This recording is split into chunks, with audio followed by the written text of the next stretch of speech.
بسم اللہ الرحمن الرحیم۔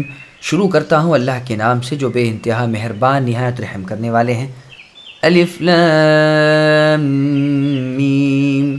احسب الناس ان يتركوا ان يقولوا آمنا وهم لا يفتنون وَلَقَدْ فَتَنَّا الَّذِينَ مِن قَبْلِهِمْ فَلَيَعْلَمَنَّ اللَّهُ الَّذِينَ صَدَقُوا وَلَيَعْلَمَنَّ السَّيِّئَاتِ أَن يَسْبِقُونَ سَاءَ مَا يَحْكُمُونَ۔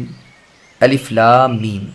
کیا لوگوں نے یہ گمان کر رکھا ہے کہ ان کے صرف اس دعوے پر کہ ہم ایمان لائے ہیں ہم انہیں بغیر آزمائے ہوئے ہی چھوڑ دیں گے؟ ان سے اگلوں کو بھی ہم نے خوب جانچا، یقیناً اللہ تعالیٰ انہیں بھی جان لیں گے جو سچ کہتے ہیں اور انہیں بھی معلوم کرا لیں گے جو جھوٹے ہیں۔ کیا جو لوگ برائیاں کر رہے ہیں انہوں نے یہ سمجھ رکھا ہے کہ وہ ہمارے قابو سے باہر ہو جائیں گے؟ یہ لوگ کیسی بری تجویزیں کر رہے ہیں۔ سامعین، اب آیتوں کی تفسیر سماعت کیجیے۔ مؤمنوں کا ابھی تو امتحان ہوگا۔ حروف مقطعہ یعنی الف لام میم حامیم وغیرہ جیسے حروف کی بحث سورہ بقرہ کے شروع میں گزر چکی ہے۔ پھر آگے اللہ فرماتے ہیں کہ یہ ناممکن کہ مؤمن کو بھی امتحان سے چھوڑ دیا جائے۔ چنانچہ سنن ترمذی میں ہے، رسول اللہ نے فرمایا کہ سب سے زیادہ سخت امتحان نبیوں کا ہوتا ہے، پھر صالح و نیک لوگوں کا، پھر ان سے کم درجے والے، پھر ان سے کم درجے والے۔ انسان کا امتحان اس کے دین کے اندازے پر ہوتا ہے۔ اگر وہ اپنے دین میں سخت ہے تو مصیبتیں بھی سخت نازل ہوتی ہیں۔ اسی مضمون کو اللہ نے سورہ آل عمران کی آیت نمبر 142 میں ذکر فرمایا، ام حسبتم ان تدخلوا الجنة ولما يعلم الله الذين جاهدوا منكم ويعلم الصابرين۔ کیا تم نے یہ گمان کر لیا ہے ایمان والو کہ تم یوں ہی جنت میں داخل کر دیے جاؤ گے، حالانکہ ابھی اللہ تعالیٰ نے یہ ظاہر نہیں کیا کہ تم میں سے صبر کرنے والے کون ہیں۔ اسی طرح سورہ براءہ سورہ بقرہ میں گزر چکا ہے کہ کیا تم نے یہ سوچ رکھا ہے کہ تم جنت میں یوں ہی چلے جاؤ گے اور اگلے لوگوں جیسے سخت امتحان کے موقع تم پر نہ آئیں گے کہ انہیں بھوک، دکھ، درد وغیرہ پہنچے، یہاں تک کہ رسول اور ان کے ساتھ کے ایماندار بول اٹھے کہ اللہ تعالیٰ کی مدد کہاں ہے۔ یہاں بھی فرمایا ان سے اگلے مسلمانوں کی بھی جانچ پڑتال کی گئی، انہیں بھی سرد و گرم چکھایا گیا، تاکہ جو اپنے دعوے میں سچے ہیں اور جو صرف زبانی دعوے کرتے ہیں ان میں تمیز ہو جائے۔ اس سے یہ نہ سمجھا جائے کہ اللہ تعالیٰ اسے جانتے نہ تھے، وہ ہر ہو چکی ہوئی بات کو اور ہر ہونے والی بات کو برابر جانتے ہیں۔ اس پر اہل سنہ کے تمام اماموں کا اجماع ہے۔ بس یہاں علم رویت یعنی دیکھنے کے معنی میں ہے۔ ابن عباس رضی اللہ عنہما سورہ سبا آیت نمبر 21 میں لِنَعْلَمَ کے معنی لِنَرَا کرتے ہیں، کیونکہ دیکھنے کا تعلق موجود چیزوں سے ہوتا ہے اور علم اس سے عام ہے۔ پھر آگے اللہ فرماتے ہیں جو ایمان نہیں لائے وہ بھی یہ گمان نہ کریں کہ امتحان سے بچ جائیں گے، بڑے بڑے عذاب اور سخت سزائیں ان کی طاق میں ہیں، یہ ہمارے ہاتھ سے نکل نہیں سکتے، ہم سے آگے بڑھ نہیں سکتے۔ ان کے یہ گمان نہایت برے ہیں جن کا برا نتیجہ ان قریب دیکھ لیں گے۔ من كان يرجو لقاء الله فإن أجل الله لآت وهو السميع العليم ومن جاهد فإنما يجاهد لنفسه إن الله لغني عن العالمين والذين آمنوا وعملوا الصالحات لنكفرن عنهم سيئاتهم ولنجزينهم أحسن الذي كانوا يعملون ووصينا الإنسان بوالديه حسنا وإن جاهداك لتشرك بي ما ليس لك به علم فلا تطعهما إلي مرجعكم فأنبئكم بما كنتم تعملون والذين آمنوا وعملوا الصالحات لندخلنهم في الصالحين۔ جسے اللہ کی ملاقات کی امید ہو پھر اللہ کا ٹھہرایا ہوا وقت یقیناً آنے والا ہے، وہ سب کی سننے والے سب کچھ جاننے والے ہیں۔ ہر ایک کوشش کرنے والا اپنے ہی بھلے کی کوشش کرتا ہے۔ ویسے تو اللہ تعالیٰ تمام جہان والوں سے بے نیاز ہے، اور جن لوگوں نے یقین کیا اور مطابق سنت کام کیے ہم ان کے تمام گناہوں کو ان سے دور کر دیں گے اور انہیں ان کے نیک اعمال کے بہترین بدلے دیں گے۔ ہم نے ہر انسان کو اپنے ماں باپ کے ساتھ حسن سلوک کرنے کی نصیحت کی ہے، ہاں اگر وہ یہ کوشش کریں کہ تو میرے ساتھ اسے شریک کر لے جس کا تجھے علم نہیں، تو ان کا کہنا نہ ماننا، تم سب کا لوٹنا میری ہی طرف ہے، پھر میں ہر اس چیز سے جو تم کرتے تھے تمہیں خبر دوں گا۔ جن لوگوں نے ایمان قبول کیا اور نیک کام کیے انہیں میں اپنے نیک بندوں میں شمار کر لوں گا۔ سامعین اب آیتوں کی تفصیل سماعت کیجیے۔ نیک کام کرنا بھی جہاد ہے۔ جنہیں آخرت کے بدلوں کی امید ہے اور اسے سامنے رکھ کر وہ نیکیاں کرتے ہیں، ان کی امیدیں پوری ہوں گی اور انہیں نہ ختم ہونے والے ثواب ملیں گے۔ اللہ تعالیٰ دعاؤں کے سننے والے اور کل کائنات کے جاننے والے ہیں۔ اللہ کا ٹھہرایا ہوا وقت ٹلتا نہیں۔ پھر آگے اللہ فرماتے ہیں، ہر نیک عمل کرنے والا اپنا ہی نفع کرتا ہے۔ اللہ تعالیٰ بندوں کے اعمال سے بے پرواہ ہیں۔ اگر سارے انسان متقی بن جائیں تو اللہ تعالیٰ کی سلطنت میں کوئی اضافہ نہیں ہو سکتا۔ حسن رحمہ اللہ فرماتے ہیں، جہاد تلوار چلانے کا ہی نام نہیں، انسان نیکیوں کی کوشش میں لگا رہے، یہ بھی ایک طرح کا جہاد ہے۔ اس میں شک نہیں کہ تمہاری نیکیاں اللہ کے کوئی کام نہیں آتی، لیکن پھر بھی اللہ کی یہ مہربانی ہے کہ وہ تمہیں نیکیوں پر بدلا دیتے ہیں۔ ان کی وجہ سے تمہاری برائیاں معاف فرما دیتے ہیں، چھوٹی سے چھوٹی نیکی کی قدر کرتے ہیں اور اس پر بڑے سے بڑا اجر دیتے ہیں۔ ایک ایک نیکی کا 700 گنا بدلہ عطا فرماتے ہیں، اور بدی کو یا تو بالکل ہی معاف فرما دیتے ہیں یا اس کے برابر سزا دیتے ہیں۔ اللہ تعالیٰ ظلم سے پاک ہے، نیکیوں کو بڑھاتے ہیں اور اپنے پاس سے اجر عظیم دیتے ہیں۔ ایمانداروں کی سنت کے مطابق نیکیاں قبول فرماتے ہیں، ان کے گناہوں سے درگزر کرتے ہیں اور ان کے اچھے اعمال کا بدلہ عنایت فرماتے ہیں۔ ماں باپ کی مشروط یعنی شرط کے ساتھ اطاعت کرنا واجب ہے۔ پہلے اپنی توحید پر مضبوطی کے ساتھ کاربند رہنے کا اللہ نے حکم فرمایا، اب ماں باپ کے سلوک و احسان کا حکم دیتے ہیں، کیونکہ انہی سے انسان کا وجود ہوتا ہے۔ باپ خرچ کرتا ہے اور پرورش کرتا ہے، ماں محبت رکھتی ہے اور پالتی ہے۔ دوسری جگہ سورہ بنی اسرائیل کی آیت نمبر 23 میں اللہ نے فرمایا، وَقَضَى رَبُّكَ أَلَّا تَعْبُدُوا إِلَّا إِيَّاهُ وَبِالْوَالِدَيْنِ إِحْسَانًا الآیہ۔ اور اللہ تعالیٰ نے یہ فیصلہ کر لیا ہے کہ تم اللہ کے سوا کسی اور کی عبادت نہ کرو اور ماں باپ کی پوری اطاعت کرو۔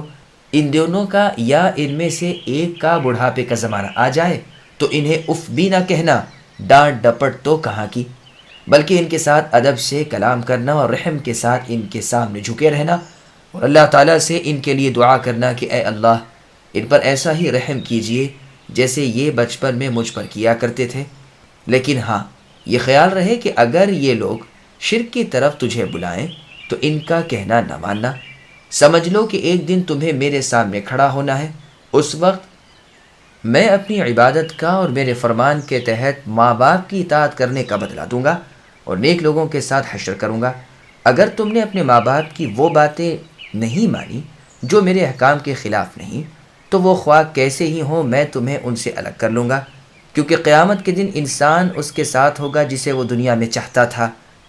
اسی لیے اس کے بعد ہی فرمایا کہ ایمان والوں اور نیک عمل والوں کو میں اپنے صالح بندوں میں ملا دوں گا۔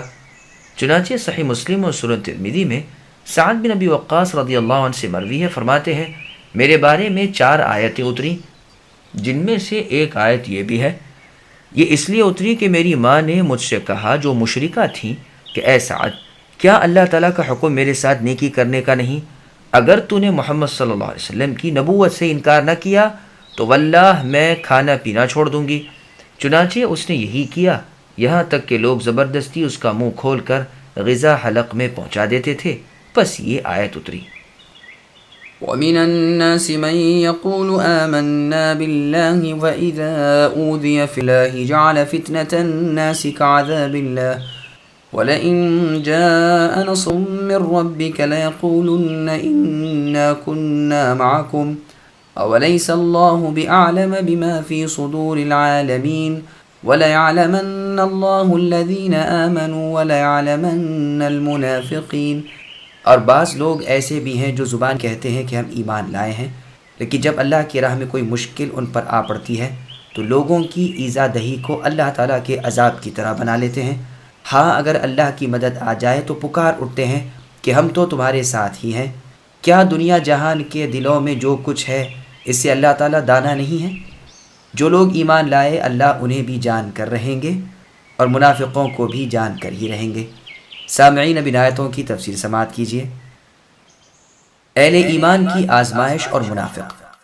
ان منافقوں کا ذکر ہو رہا ہے جو زبانی ایمانی دعوے کر لیتے ہیں، لیکن جہاں مخالفین کی طرف سے کوئی دکھ پہنچا یہ اسے رب کا عذاب سمجھ کر مرتد ہو جاتے ہیں، دین سے پھر جاتے ہیں۔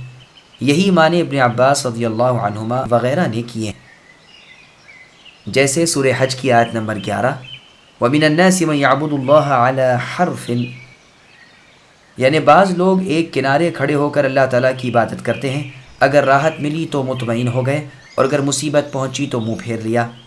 یہاں یہی بیان ہو رہا ہے کہ اگر محمد صلی اللہ علیہ وسلم کو کوئی غنیمت ملی، کوئی فتح ملی، تو اپنا دیندار ہونا ظاہر کرنے لگتے ہیں، جیسے سورہ نساء کی آیت نمبر 141 میں اللہ نے فرمایا الذین یتربصون بکم الآیہ، یعنی وہ منافق تمہیں مسلمانوں دیکھتے رہتے ہیں، اگر فتح و نصرت ہوئی تو ہانک لگانے لگتے ہیں کہ کیا ہم تمہارے نہیں ہیں، اور اگر کافروں کی بن آئی تو ان سے اپنی ساز باز جتانے لگتے ہیں کہ دیکھو ہم نے تمہارا ساتھ دیا اور تمہیں بچا لیا۔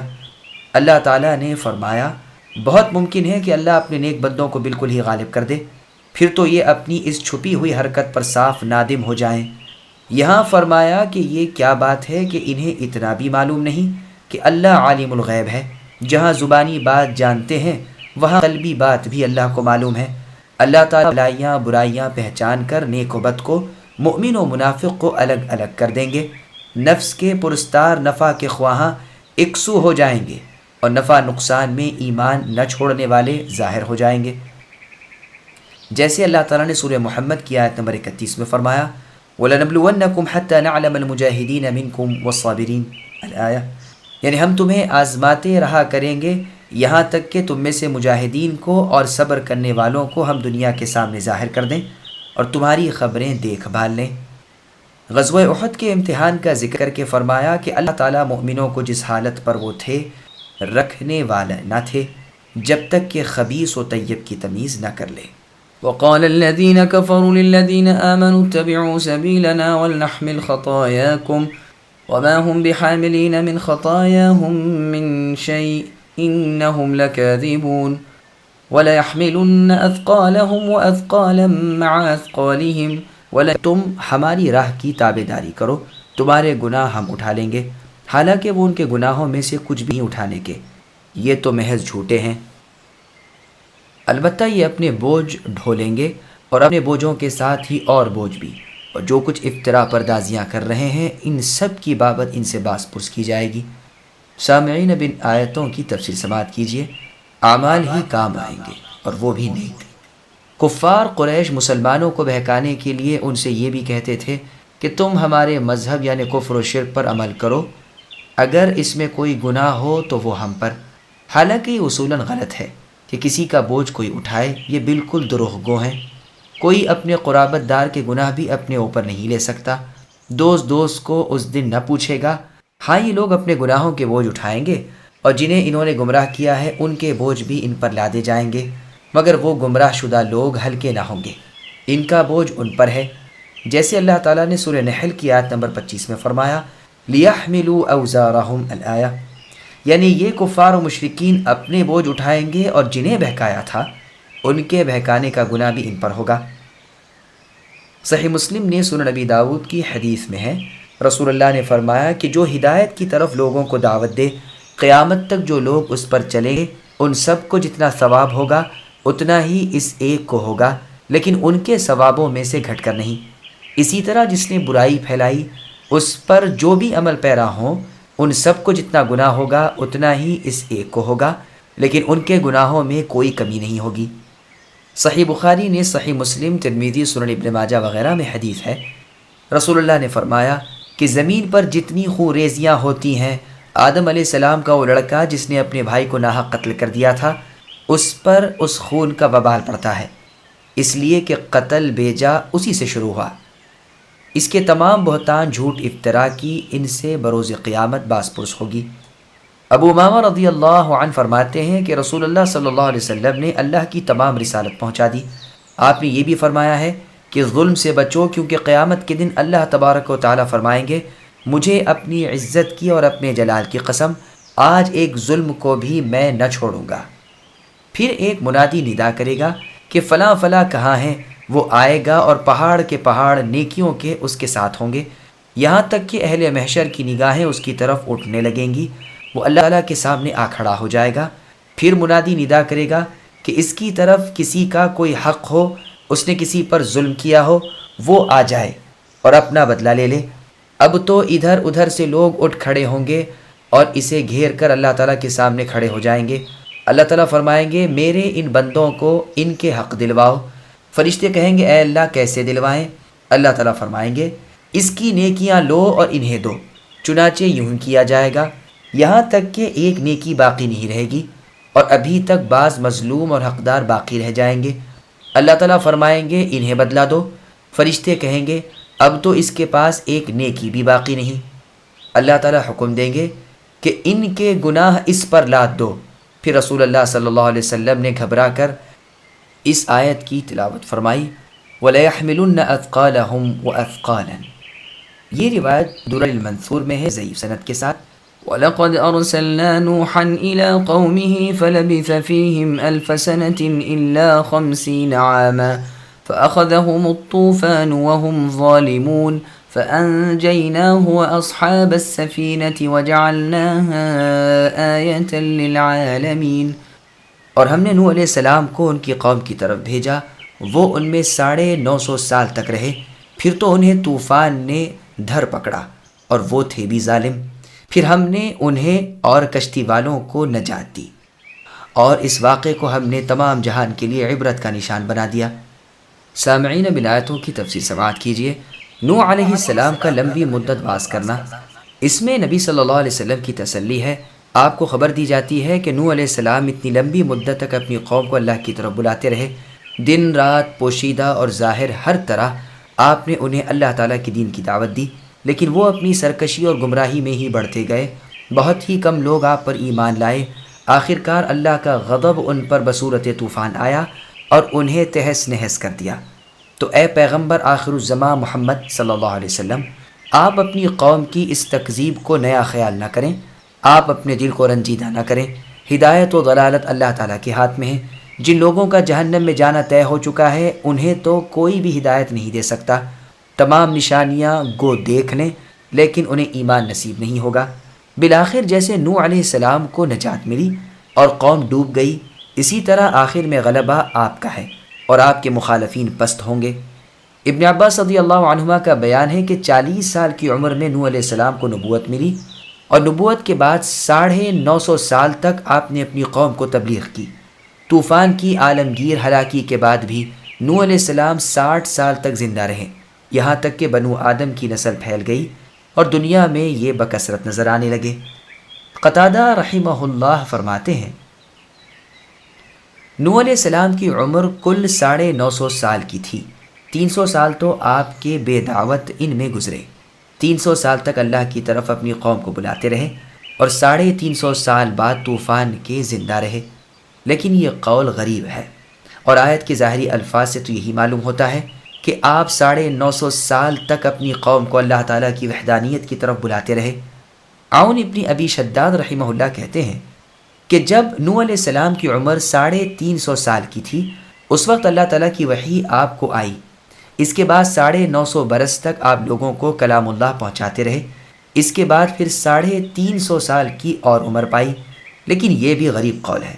زیادہ ٹھیک ابن عباس رضی اللہ عنہما کا قول نظر آتا ہے کہ مسلسل 950 سال تک آپ نے اپنی قوم کو اللہ کی توحید کی طرف بلایا۔ واللہ اعلم۔ ابن عمر رضی اللہ عنہما نے مجاہد رحمہ اللہ سے کہا کہ نوح علیہ السلام اپنی قوم میں کتنی مدت تک رہے؟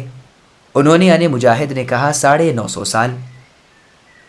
آپ نے فرمایا پھر سے لوگوں کے اخلاق، ان کی عمریں اور عقلیں آج تک گھٹتی ہی چلی آئیں۔ جب قوم نوح پر غضب الہی نازل ہوا تو رب تعالیٰ نے اپنے فضل و کرم سے اپنے نبی نوح علیہ السلام کو اور ایمان والوں کو جو آپ کے ساتھ آپ کے حکم سے طوفان سے پہلے کشتی میں سوار ہو چکے تھے بچا لیا۔ سورہ ہود میں اس کی پوری تفصیل گزر چکی ہے، اس لیے ہم یہاں دوبارہ وارد نہیں کرتے۔ ہم نے اس کشتی کو دنیا کے لیے نشان عبرت بنا دیا۔ یا تو خود اس کشتی کو، جیسے کہ قتادہ رحمہ اللہ کا قول ہے کہ اول اسلام تک تو وہ جودی پہاڑ پر تھی، یا یہ کہ اس کشتی کو دیکھ کر پھر پانی کے سفر کے لیے جو کشتیاں لوگوں نے بنائیں ان کو کہ انہیں دیکھ کر اللہ کا وہ بچانا یاد آ جاتا ہے۔ جیسے اللہ تعالیٰ نے سورہ یاسین کی آیت نمبر 41 اور 42 میں فرمایا وَآيَةٌ لَهُمْ أَنَّا حَمَلْنَا ذُرِّيَّتَهُمْ فِي الْفُلْكِ الْمَشْحُونِ وَخَلَقْنَا لَهُم مِّن مِّثْلِهِ مَا يَرْكَبُونَ الآیہ۔ ہماری قدرت کی ایک نشانی ان کے لیے یہ بھی ہے کہ ہم نے ان کی نسل کو بھری ہوئی کشتی میں بٹھا لیا اور ہم نے ان کے لیے اور بھی اس جیسی سواریاں بنا دیں۔ سورہ حاقہ میں فرمایا جب پانی کا طوفان آیا تو ہم نے تمہیں کشتی میں سوار کر لیا اور اس واقعے کو تمہارے لیے ایک یادگار بنا دیا تاکہ جن کانوں کو اللہ تعالیٰ نے یاد رکھنے کی طاقت دی ہے وہ خوب یاد رکھ لیں۔ یہاں شخص سے جنس کی طرف چڑھاؤ کیا ہے، جیسے سورہ ملک کی آیت نمبر 5 میں فرمایا وَلَقَدْ زَيَّنَّا السَّمَاءَ الدُّنْيَا والی آیت میں کہ آسمان دنیا کے ستاروں کا باعث زینت آسمان ہونا بیان فرما کر ان کی نوعیت کا شیطانوں کے لیے رجم ہونا بیان فرمایا، اور آیت میں انسان کا مٹی سے پیدا ہونا ذکر کر کے فرمایا پھر ہم نے اسے نطفے کی شکل میں قرارگاہ میں کر دیا۔ ہاں یہ بھی ہو سکتا ہے کہ آیت میں ہا کی ضمیر کا مرجع عقوبت اور سزا کو کیا جائے، واللہ اعلم۔ یہاں یہ خیال رہے کہ تفسیر ابن کثیر کے بعض نسخوں میں شروع تفسیر میں کچھ عبارت زیادہ ہے جو بعض نسخوں میں نہیں۔ وہ یہ ہے کہ اللہ تعالیٰ نے نوح علیہ السلام کا 950 سال تک کا آزمایا جانا بیان کیا اور ان کی قوم کو ان کی اطاعت کے ساتھ آزمانا بتلایا کہ ان کی تکذیب کی وجہ سے اللہ تعالیٰ نے انہیں غرق کر دیا، پھر اس کے بعد جلا دیا۔ پھر قوم ابراہیم کی آزمائش کا ذکر کیا کہ انہوں نے بھی اطاعت و متابعت نہ کی۔ پھر لوط علیہ السلام کی آزمائش کا ذکر کیا اور ان کی قوم کا حشر بیان فرمایا۔ پھر شعیب علیہ السلام کی قوم کے واقعات سامنے رکھے۔ پھر عادیوں، ثمودیوں، قارونیوں، فرعونیوں، حامانیوں وغیرہ کا ذکر کیا کہ اللہ تعالیٰ پر ایمان لانا لیں اور اللہ کی توحید کو نہ ماننے کی وجہ سے انہیں بھی طرح طرح کی سزائیں دی گئیں۔ پھر اپنے پیغمبر اعظم سید المرسلین محمد صلی اللہ علیہ وسلم کے مشرکین اور منافقین سے تکالیف سہنے کا ذکر کیا اور آپ کو حکم فرمایا کہ اہل کتاب سے بہترین طریق پر مناظرہ کریں۔ وإبراهيم إذ قال لقومه اعبدوا الله واتقوه ذلكم خير لكم إن كنتم تعلمون إنما تعبدون من دون الله أوثانا وتخلقون إفكا إن الذين تعبدون من دون الله لا يملكون لكم رزقا فابتغوا عند الله الرزق واعبدوه واشكروا له إليه ترجعون وإن تكذبوا فقد كذب من قبلكم وما على الرسول إلا البلاغ المبين۔ ابراہیم علیہ السلام نے بھی اپنی قوم سے فرمایا کہ اللہ تعالیٰ کی عبادت کرو، اللہ سے ڈرتے رہو، اگر تم میں دانائی ہے تو یہی تمہارے لیے بہتر ہے۔ تم تو اللہ تعالیٰ کے سوا بتوں کی پوجا پاٹ کر رہے ہو اور جھوٹی باتیں دل سے گھڑ لیتے ہو۔ سنو، جن کی تم اللہ تعالیٰ کے سوا پوجا پاٹ کر رہے ہو وہ تو تمہاری روزی کے مالک نہیں، بس تمہیں چاہیے کہ تم اللہ تعالیٰ ہی سے روزیاں طلب کرو اور اللہ ہی کی عبادت کرو اور اللہ ہی کی شکر گزاری کرتے رہو اور اللہ ہی کی طرف تم لوٹائے جاؤ گے۔ اگر تم جھٹلاؤ تو تم سے پہلے کی امتوں نے بھی جھٹلایا ہے، رسول کے ذمے تو صرف صاف طور پر پہنچا دینا ہی ہے۔ سامعین، اب ان آیتوں کی تفسیر سماعت کیجیے۔ امام الموحدین ابراہیم علیہ السلام کی دعوت توحید۔ امام الموحدین ابو المرسلین خلیل اللہ ابراہیم علیہ السلام کا بیان ہو رہا ہے کہ انہوں نے اپنی قوم کو توحید الہی کی دعوت دی، ریاکاری سے بچنے اور دل میں پرہیزگاری قائم کرنے کا حکم دیا، اللہ کی نعمتوں پر شکر گزاری کرنے کو فرمایا اور اس کا نفع بھی بتلایا کہ دنیا آخرت کی برائیاں اس سے دور ہو جائیں گی اور دونوں جہان کی نعمتیں اسے مل جائیں گی۔ ساتھ ہی انہیں بتلایا کہ جن بتوں کی تم پرستش کر رہے ہو یہ تو بے ضرر اور بے نفع ہیں، تم نے آپ ہی ان کے نام اور ان کے اجسام تراش لیے ہیں، وہ تو تمہاری طرح مخلوق ہیں بلکہ تم سے بھی کمزور ہیں، وہ تو تمہاری روزیوں کے بھی مختار نہیں، اللہ تعالیٰ ہی سے روزیاں طلب کرو۔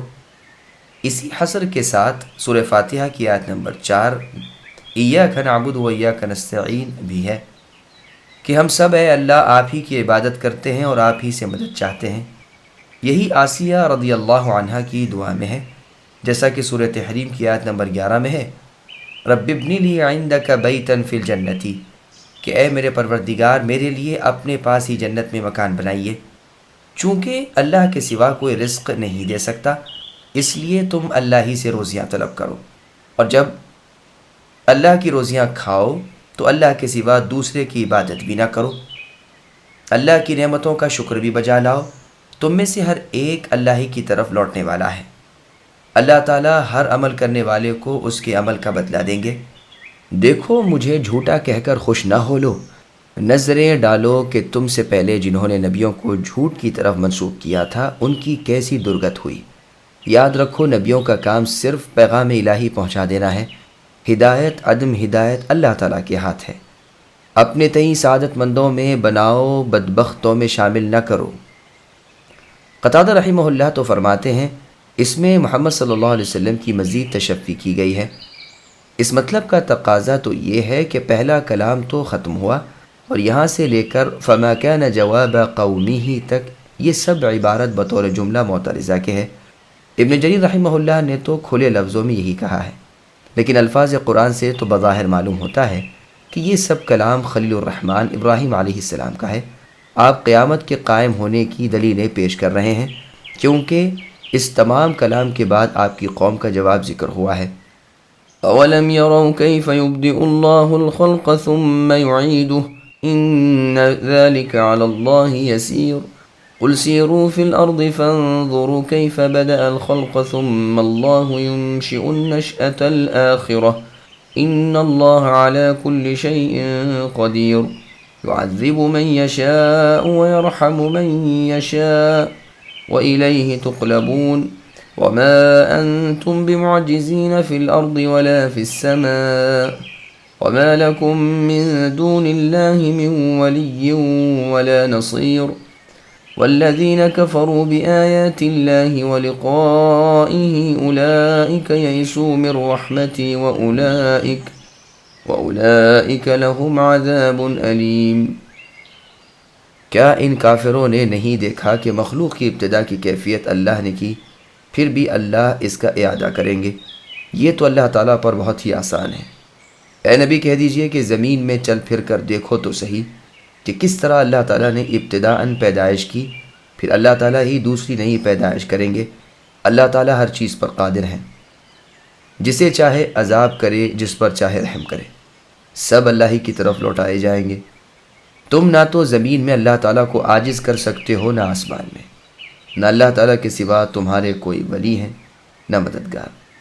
جو لوگ اللہ تعالیٰ کی آیتوں اور اللہ کی ملاقات کو بھلاتے ہیں وہ میری رحمت سے نا امید ہو جائیں، اور ان کے لیے دردناک عذاب ہیں۔ سامعین اب ان آیتوں کی تفصیل سماعت کریں۔ عدم سے وجود بخشنے والے اللہ تعالیٰ ہی عبادت کے لائق ہیں۔ دیکھتے ہیں کہ وہ کچھ نہ تھے، پھر اللہ تعالیٰ نے پیدا کر دیا، لیکن تاہم مر کر جینے کے قائل نہیں، حالانکہ اس پر کسی دلیل کی ضرورت نہیں۔ جو ابتداءً پیدا کر سکتا ہے اس پر دوبارہ پیدا کرنا بہت ہی آسان ہے۔ پھر انہیں ہدایت کرتے ہیں کہ تم زمین کی اور نشانیوں پر اے کافرو غور تو کرو، آسمانوں کو، ستاروں کو، زمینوں کو، پہاڑوں کو، درختوں کو، جنگلوں کو، نہروں کو، دریاؤں کو، سمندروں کو، پھلوں کو، کھیتیوں کو دیکھو تو صحیح کہ یہ سب کچھ نہ تھا، پھر اللہ تعالیٰ نے سب کچھ کر دیا۔ کیا تم نشانیاں اللہ تعالیٰ کی قدرت کی دیکھ کر بھی جو تم پر ظاہر کر دی گئی ہیں سمجھتے نہیں؟ تم نہیں دیکھتے کہ اتنے بڑے صانع و قدیر اللہ کیا کچھ نہیں کر سکتے؟ وہ تو صرف ہو جا کے کہنے سے تمام کو رچا دیتے ہیں۔ وہ خود مختار ہیں، اللہ کو اسباب اور سامان کی ضرورت نہیں۔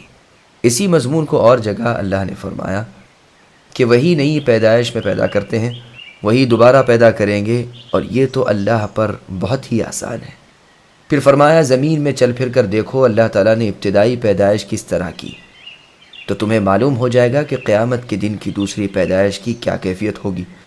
اللہ تعالیٰ ہر چیز پر قادر ہے۔ جیسے فرمایا ہم انہیں دنیا کے ہر حصے میں اور خود ان کی اپنی جانوں میں اپنی نشانیاں اس قدر دکھائیں گے کہ ان پر حق ظاہر ہو جائے۔ اور سورہ طور کی آیت نمبر 35 میں فرمایا ام خلقوا من غیر شیء ام هم الخالقون، کیا وہ بغیر کسی چیز کے پیدا کیے گئے یا وہی اپنے خالق ہیں؟ کچھ نہیں، یہ بے یقین لوگ ہیں۔ یہ اللہ تعالیٰ کی شان ہے کہ جسے چاہیں عذاب کرے، جس پر چاہیں رحم کریں۔ وہ حاکم ہیں، قبضے والے ہیں، جو چاہتے ہیں، جو ارادہ کرتے ہیں، جاری کر دیتے ہیں۔ کوئی اللہ کے حکم کو ٹال نہیں سکتا، کوئی اللہ کے ارادے کو بدل نہیں سکتا، کوئی اللہ سے چوں چرا کر نہیں سکتا، اور کوئی اللہ سے سوال کرنے کی ہمت اور جرأت دکھلا نہیں سکتا، اور اللہ سب پر غالب ہے، جسے چاہے پوچھ بیٹھے۔ سب اللہ کے ہاتھ میں ہے، اللہ کی ماتحتی میں ہے۔ تمام مخلوق کے خالق، حکم دینے کے مالک اللہ ہی ہیں۔ اللہ نے جو کچھ کیا سراسر عدل و انصاف ہے، اس لیے کہ وہی مالک ہے، وہ ظلم کرنے سے بالکل پاک ہے۔ سنن نبی داؤد اور سنن ابن ماجہ وغیرہ میں نبی صلی اللہ علیہ وسلم کی حدیث ہے، آپ نے فرمایا اگر اللہ تعالیٰ ساتوں آسمانوں والوں اور ساتوں زمین والوں کو عذاب کرے تب بھی وہ ظالم نہیں۔ عذاب و رحم سب اللہ کی چیزیں ہیں، سب کے سب قیامت کے دن اللہ کی طرف لوٹائے جائیں گی، اللہ ہی کے سامنے حاضر ہو کر پیش ہوں گے۔ زمین والوں میں سے اور آسمان والوں میں سے کوئی اللہ کو ہرا نہیں سکتا، بلکہ سب پر اللہ ہی غالب ہے۔ ہر ایک اللہ سے کانپ رہا ہے، سب اللہ کے در کے فقیر ہیں، اور اللہ کا یہ حال ہے کہ وہ سب سے بے نیاز اور بے پرواہ ہے۔ تمہارا کوئی ولی اور مددگار اللہ کے سوا نہیں۔ اللہ تعالیٰ کی آیتوں سے کفر کرنے والے، اللہ کی ملاقات کو نہ ماننے والے اللہ تعالیٰ کی رحمت سے محروم ہیں، اور ان کے لیے دنیا اور آخرت میں دردناک اور الم افزا عذاب ہے۔ اعاذنا اللہ منہ۔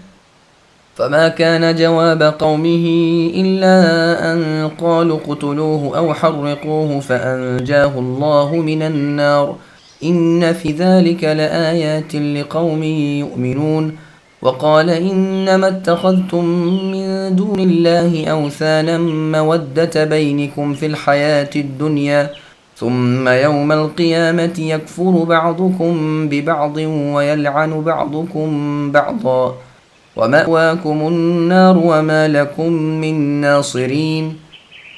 ابراہیم علیہ السلام کی قوم کا جواب بجز اس کے آپ کے سامنے کچھ نہ تھا کہ کہنے لگے کہ اسے یعنی ابراہیم کو مار ڈالو یا اسے جلا دو۔ آخر اللہ تعالیٰ نے انہیں آگ سے بچا لیا۔ اس میں ایماندار لوگوں کے لیے تو بہت سی نشانیاں ہیں۔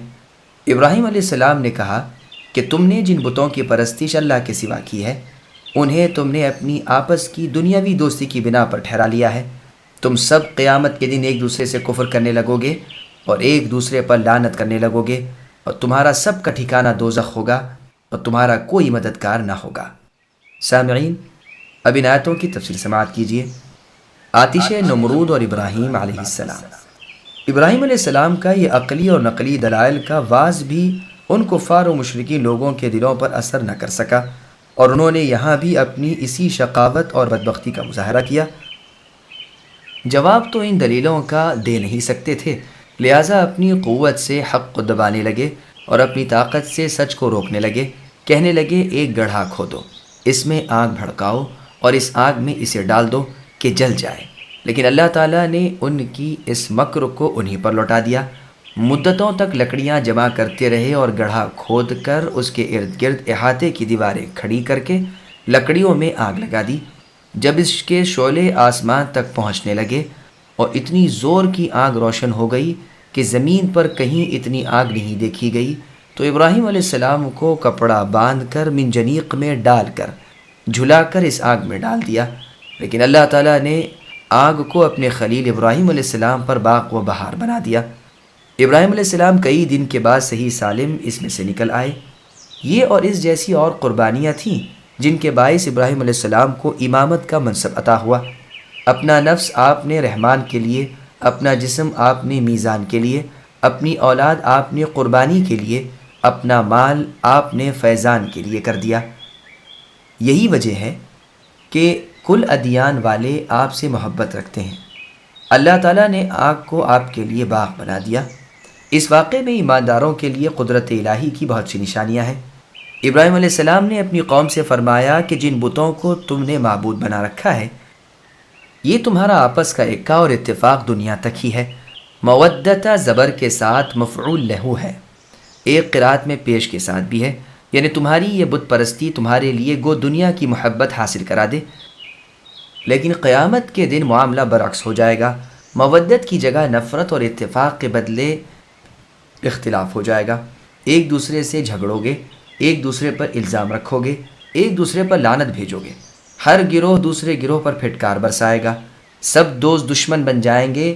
ہاں پرہیزگار نیک کار اہل ایمان آج بھی ایک دوسرے کے خیر خواہ اور دوست رہیں گے۔ کفار سب کے سب میدان قیامت کے دن ٹھوکریں کھا کھا کر بالآخر جہنم میں جائیں گے، کوئی اتنا بھی نہ ہوگا کہ ان کی کسی طرح کی مدد کر سکے۔ فآمن له لوط وقال إني مهاجر إلى ربي إنه هو العزيز الحكيم ووهبنا له إسحاق ويعقوب وجعلنا في ذريته النبوة والكتاب وآتيناه أجره في الدنيا وإنه في الآخرة لمن الصالحين۔ لوط علیہ السلام ابراہیم علیہ السلام پر ایمان لائے اور کہنے لگے کہ میں اپنے رب کی طرف ہجرت کرنے والا ہوں، وہ بڑے ہی غالب اور حکیم ہیں۔ ہم نے ابراہیم کو اسحاق و یعقوب عطا فرمایا اور ہم نے نبوت اور کتاب ان کی اولاد میں کر دی، اور ہم نے دنیا میں بھی اسے ثواب دیا اور آخرت میں وہ صالح لوگوں میں سے ہے۔ سامعین اب ان آیتوں کی تفسیر سماعت کیجیے۔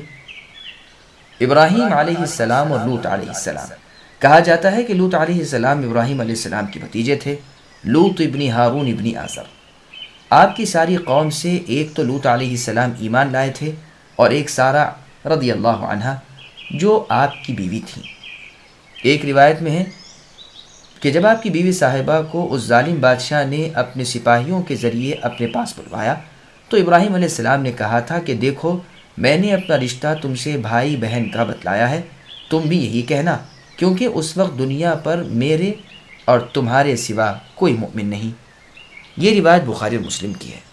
تو ممکن ہے کہ اس سے مراد یہ ہو کہ کوئی شوہر بیوی ہمارے سوا ایماندار نہیں۔ لوط علیہ السلام آپ پر ایمان تو لائے تھے مگر اسی وقت ہجرت کر کے شام چلے گئے تھے، پھر اہل صدوم کی طرف نبی بنا کر بھیج دیے گئے تھے، جیسا کہ بیان گزرا اور آئے گا انشاءاللہ۔ ہجرت کا ارادہ یا تو لوط علیہ السلام نے ظاہر فرمایا کیونکہ ضمیر کا مرجع اقرب تو یہی ہے، یا ابراہیم علیہ السلام نے، جیسے کہ ابن عباس رضی اللہ عنہما اور ضحاک رحمہ اللہ کا بیان ہے۔ تو گویا لوط علیہ السلام کے ایمان لانے کے بعد آپ نے اپنی قوم سے دستبرداری کر لی اور اپنا ارادہ ظاہر کیا کہ اور کسی جگہ جاؤں، شاید وہاں والے اللہ والے بن جائیں۔ عزت اللہ تعالیٰ کی اور اللہ کے رسول اور مؤمنوں کی ہے، حکمت والے اقوال افعال تقدیر اور شریعت اللہ کی ہے۔ قتادہ رحمہ اللہ فرماتے ہیں لوط علیہ السلام کوفے سے ہجرت کر کے شام کے ملک کی طرف گئے۔ چنانچہ تفسیر ابن جریر طبری میں حدیث ہے کہ ہجرت کے بعد کی ہجرت ابراہیم علیہ السلام کی ہجرت گاہ کی طرف ہوگی۔ اس وقت زمین پر بدترین لوگ باقی رہ جائیں گے جنہیں زمین تھوک دے گی اور اللہ تعالیٰ ان سے نفرت کریں گے اور انہیں آگ سوروں اور بندروں کے ساتھ ہکاتی پھرے گی، راتوں کو دنوں کو انہی کے ساتھ رہے گی اور ان کی جھڑن کھاتی رہے گی۔ سنن نبی داؤد کی روایت میں ہے جو ان میں سے پیچھے رہے گا اسے یہ آگ کھا جائے گی، اور مشرق کی طرف سے کچھ لوگ میری امت میں ایسے نکلیں گے جو قرآن پڑھیں گے لیکن ان کے گلے سے نیچے نہیں اترے گا۔ ان کے ایک جتھے کے خاتمے کے بعد دوسرا گروہ کھڑا ہوگا، یہاں تک کہ آپ نے 20 سے بھی زیادہ بار اسے دہرایا، یہاں تک کہ انہی کے آخری گروہ میں دجال نکلے گا۔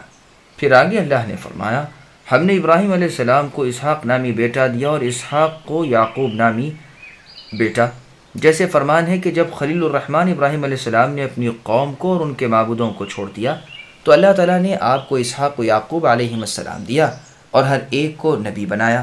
اس میں یہ بھی اشارہ ہے کہ پوتا بھی آپ کی موجودگی میں ہو جائے گا۔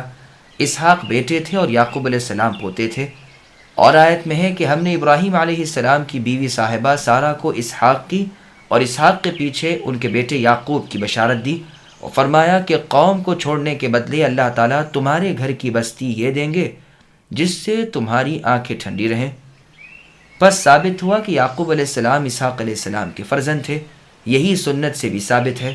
قرآن کی اور آیت میں ہے اللہ نے فرمایا اے نبی کیا آپ اس وقت موجود تھے جب یعقوب علیہ السلام کی موت کا وقت آیا تو وہ اپنے لڑکوں سے کہنے لگے کہ تم میرے بعد کس کی عبادت کرو گے؟ تو ان کے بچوں نے ان جواب میں کہا آپ کے اور آپ کے والد ابراہیم، اسماعیل، اسحاق علیہ السلام کے اللہ کی جو اکتا اور واحد ولا شریک ہے۔ بخاری اور مسلم کی حدیث میں ہے رسول اللہ نے فرمایا کہ کریم بن کریم بن کریم بن کریم یوسف بن یعقوب بن اسحاق بن ابراہیم علیہ السلام ہے۔ ابن عباس رضی اللہ عنہما سے جو مروی ہے کہ اسحاق و یعقوب علیہ السلام ابراہیم علیہ السلام کے فرزند تھے، اس سے مراد فرزند کے فرزند کو فرزند کہہ دینا ہے، یہ نہیں کہ صلبی فرزند دونوں تھے، بلکہ بیٹے اور پھر بیٹے کے بیٹے پوترے تھے۔ ابن عباس رضی اللہ عنہما تو کہا، ایک ادنا آدمی بھی ایسی ٹھوکر نہیں کھا سکتا، ہم نے انہی کی اولاد میں کتاب و نبوت رکھ دی۔ خلیل کا خطاب ابراہیم علیہ السلام کو ملا، امام انہیں کہا گیا، پھر ان کے بعد انہی کی نسل میں نبوت و حکمت رہی۔ بنی اسرائیل کے تمام انبیاء یعقوب ابن اسحاق ابن ابراہیم علیہ السلام کی نسل سے ہیں۔ عیسیٰ علیہ السلام تک تو یہ سلسلہ یوں ہی چلا۔ بنی اسرائیل کے اس آخری پیغمبر نے اپنی امت کو صاف کہہ دیا کہ میں تمہیں نبی عربی قریشی ہاشمی خاتم الرسل سید اولاد آدم کی بشارت دیتا ہوں، یعنی محمد صلی اللہ علیہ وسلم کی، جنہیں اللہ تعالیٰ نے چن لیا ہے۔ آپ اسماعیل علیہ السلام کی نسل میں سے تھے۔ اسماعیل علیہ السلام کی اولاد میں سے رسول اللہ صلی اللہ علیہ وسلم کے سوا اور نبی نہیں ہوا، علیہ افضل الصلاۃ والتسلیم۔ ہم نے انہیں دنیا کے ثواب بھی دیے اور آخرت کی نیکیاں بھی عطا فرمائیں۔ دنیا میں رزق وسیع، جگہ پاک، بیوی نیک، سیرت جمیل اور ذکر حسن دیا۔ ساری دنیا کے دلوں میں آپ کی محبت ڈال دی، باوجود یہ کہ اپنی اطاعت کی توفیق روز بروز اور زیادہ دی۔ کامل اطاعت گزاری کی توفیق کے ساتھ دنیا کی بھلائیاں بھی عطا فرمائیں اور آخرت میں بھی صالحین میں رکھا، جیسے اللہ کا فرمان ہے۔ ابراہیم علیہ السلام مکمل فرمانبردار تھے، موحد تھے، مشرکوں میں نہ تھے، آخرت میں بھلے لوگوں کے ساتھی ہوئے۔ اللہ ہم سب کو بھی ابراہیم خلیل الرحمن علیہ السلام اور نبی صلی اللہ علیہ وسلم اور تمام انبیاء کے دین توحید پر تا موت قائم رکھے، اور ہمیں شرک، بدعات، کفر اور منکرات و حرام اشیاء سے اپنی پناہ میں رکھے۔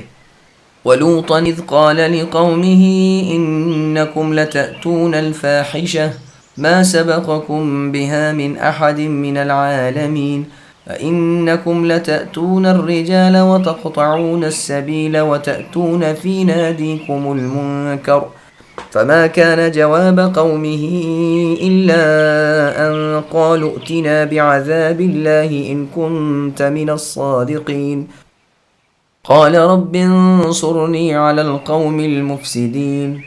اور لوط علیہ السلام کا بھی اے نبی ذکر کیجئے، جبکہ انہوں نے اپنی قوم سے فرمایا کہ تم تو اس بدکاری پر اتر آئے ہو جسے تم سے پہلے دنیا بھر میں کسی نے نہیں کیا۔ کیا تم مردوں کے پاس آتے ہو اور راستے بند کرتے ہو اور اپنی عام مجلسوں میں بے حیائیوں کے کام کرتے ہو؟ اس کے جواب میں آپ کی قوم نے بجوز اس کے اور کچھ نہیں کہا کہ بس جا، اگر سچا ہے تو ہمارے پاس رب تعالیٰ کا عذاب لے آ۔ لوط علیہ السلام نے دعا کی کہ پروردگار اس مفسد قوم پر میری مدد فرمائیے۔ سامعین، اب ان آیتوں کی تفصیل سماعت کیجیے۔ قوم لوط کی مشہور بدخصلتی۔ لوطیوں کی مشہور بدخصلتی سے لوط علیہ السلام انہیں روکتے ہیں کہ تم جیسی خباثت تم سے پہلے تو کوئی جانتا ہی نہ تھا۔ کفر، تکذیب رسول، اللہ کے حکم کی مخالفت تو خیر اور بھی کرتے رہے، مگر مردوں سے حاجت روائی تو کسی نے بھی نہیں کی۔ دوسری بدخصلت ان میں یہ تھی کہ راستے روکتے تھے، ڈاکے ڈالتے تھے، قتل و فساد کرتے تھے، مال لوٹ لیتے تھے، مجلسوں میں علی الاعلان بری باتیں اور لغو حرکتیں کرتے تھے، کوئی کسی کو نہیں روکتا تھا۔ یہاں تک کہ بعض کا قول ہے کہ لواطت بھی علی الاعلان کرتے تھے، یعنی ہومو سیکشوالٹی۔ گویا سوسائٹی کا ایک مشغلہ یہ بھی تھا، ہوائیں نکال کر ہنستے تھے، یعنی پاد مار کر، مینڈھے لڑواتے، مرغ لڑواتے اور بدترین برائیاں کرتے تھے، اور علی الاعلان مزے لے لے کر گناہ کرتے تھے۔ سیٹیاں بجاتے تھے، کبوتر بازی کرتے تھے، ننگے ہو جاتے تھے، کفر، عناد، سرکشی، ضد اور ہٹ دھرمی یہاں تک کہ بڑی ہوئی تھی کہ نبی کے سمجھانے پر کہنے لگے، جا جا بس نصیحت چھوڑ، جن عذابوں سے ڈرا رہا ہے انہیں لے آ، تو ہم بھی تیری سچائی دیکھیں۔ عاجز آ کر بالآخر لوط علیہ السلام نے بھی اللہ تعالیٰ کے آگے ہاتھ پھیلا دیے کہ اللہ، ان فساد مچانے والوں پر مجھے غلبہ دیجیے، میری مدد کیجیے۔ ولما جاءت رسولنا إبراهيم بالبشرى قالوا إنا مهلكو أهل هذه القرية إن أهلها كانوا ظالمين قال إن فيها لوطا قالوا نحن أعلم بمن فيها لننجينه وأهله إلا امرأته كانت من الغابرين ولما أن جاءت رسلنا لوطا سيء بهم وضاق بهم ذرعا وقالوا لا تخف ولا تحزن إنا منجوك وأهلك إلا امرأتك كانت من الغابرين إنا منزلون على أهل هذه القرية رجزا من السماء بما كانوا يفسقون وَلَقَدْ تَرَكْنَا مِنْهَا آيَةً بَيِّنَةً لِقَوْمٍ يَعْقِلُونَ۔ اور جب ہمارے بھیجے ہوئے فرشتے ابراہیم علیہ السلام کے پاس بشارت لے کر پہنچے، کہنے لگے کہ اس بستی والوں کو ہم ہلاک کرنے والے ہیں، یقیناً یہاں کے رہنے والے گنہگار ہیں۔ ابراہیم علیہ السلام کہنے لگے اس میں تو لوط ہیں۔ فرشتوں نے کہا یہاں جو ہیں ہم انہیں بخوبی جانتے ہیں، لوط کو اور ان کے خاندان کو سوائے ان کی بیوی کے ہم بچا لیں گے، البتہ وہ عورت یعنی ان کی بیوی پیچھے رہ جانے والوں میں سے ہے۔ پھر جب ہمارے قاصد لوط علیہ السلام کے پاس پہنچے تو وہ ان کی وجہ سے غمگین ہوئے اور دل ہی دل میں رنج کرنے لگے۔ قاصدوں نے کہا آپ نہ خوف کھائیے نہ آزردہ ہوئیے، ہم آپ کو ماں آپ کے متعلقین کے بچا لیں گے، مگر آپ کی بیوی کہ وہ عذاب کے لیے باقی رہ جانے والوں میں سے ہوگی۔ ہم اس بستی والوں پر آسمانی عذاب نازل کرنے والے ہیں اس وجہ سے کہ یہ بے حکم ہو رہے ہیں، البتہ ہم نے اس بستی کو سریع عبرت کی نشانی بنا دیا ان لوگوں کے لیے جو عقل رکھتے ہیں۔ سامعین، اب ان آیتوں کی تفصیل سماعت کیجیے۔ قوم لوط کی تباہی و بربادی۔ لوط علیہ السلام کی جب نہ مانی گئی بلکہ سنی بھی نہ گئی تو آپ نے اللہ تعالیٰ سے مدد طلب کی، جس پر فرشتے بھیجے گئے۔ بشکل انسانی یہ فرشتے پہلے بطور مہمان کے ابراہیم علیہ السلام کے گھر آئے۔ آپ نے ضیافت کا سامان تیار کیا اور ان کے سامنے لا رکھا۔ جب دیکھا کہ انہیں اس کی رغبت نہیں تو دل ہی دل میں ابراہیم علیہ السلام خوفزدہ ہو گئے، تو فرشتوں نے ان کی دلجوئی شروع کی اور خبر دی کہ ایک نیک بچہ ان کے ہاں پیدا ہوگا۔ سارہ رضی اللہ عنہا ابراہیم علیہ السلام کی جو بیوی تھیں، جو وہاں موجود تھیں، یہ سن کر تعجب کرنے لگیں، جیسے کہ سورہ ہود اور سورہ حجر میں مفصل تفسیر گزر چکی ہے۔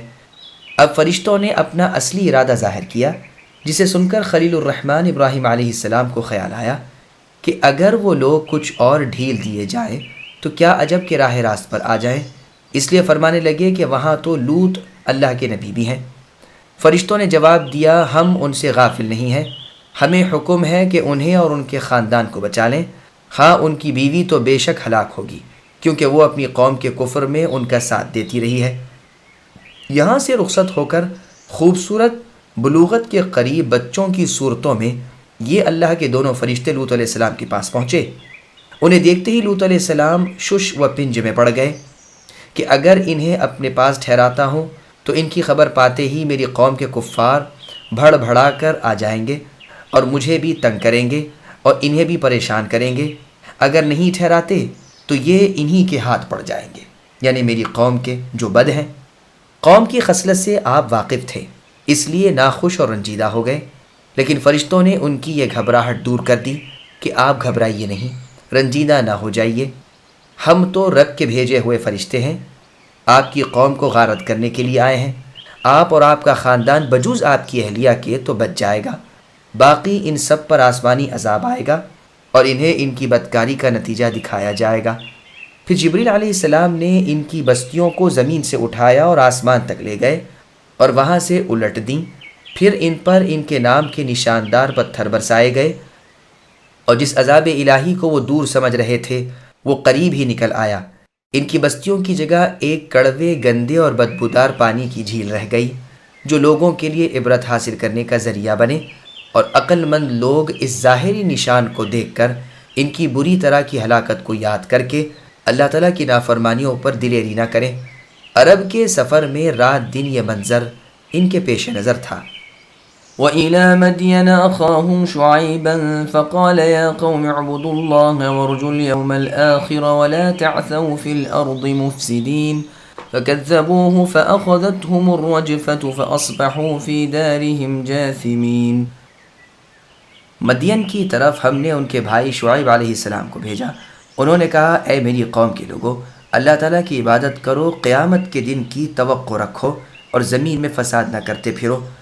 مگر ان کی قوم والوں نے جھٹلایا، آخر انہیں زلزلے نے پکڑ لیا اور وہ اپنے گھروں میں بیٹھے کے بیٹھے مردہ ہو کر رہ گئے۔ سامعین اب آیتوں کی تفسیر سماعت کیجیے۔ اہل مدین کا حال۔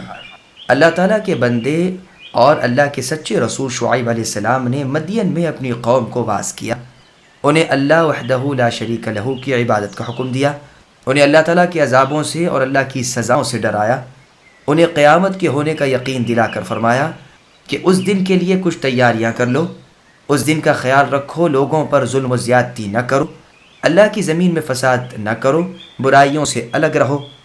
ان میں ایک عیب یہ بھی تھا، یعنی آپ کی قوم میں، کہ ناپ تول میں کمی کرتے تھے، لوگوں کے حق مارتے، ڈاکے ڈالتے تھے، راستے بند کر دیتے تھے، ساتھ ہی اللہ تعالیٰ اور اللہ کے رسول شعیب علیہ السلام سے کفر کرتے تھے۔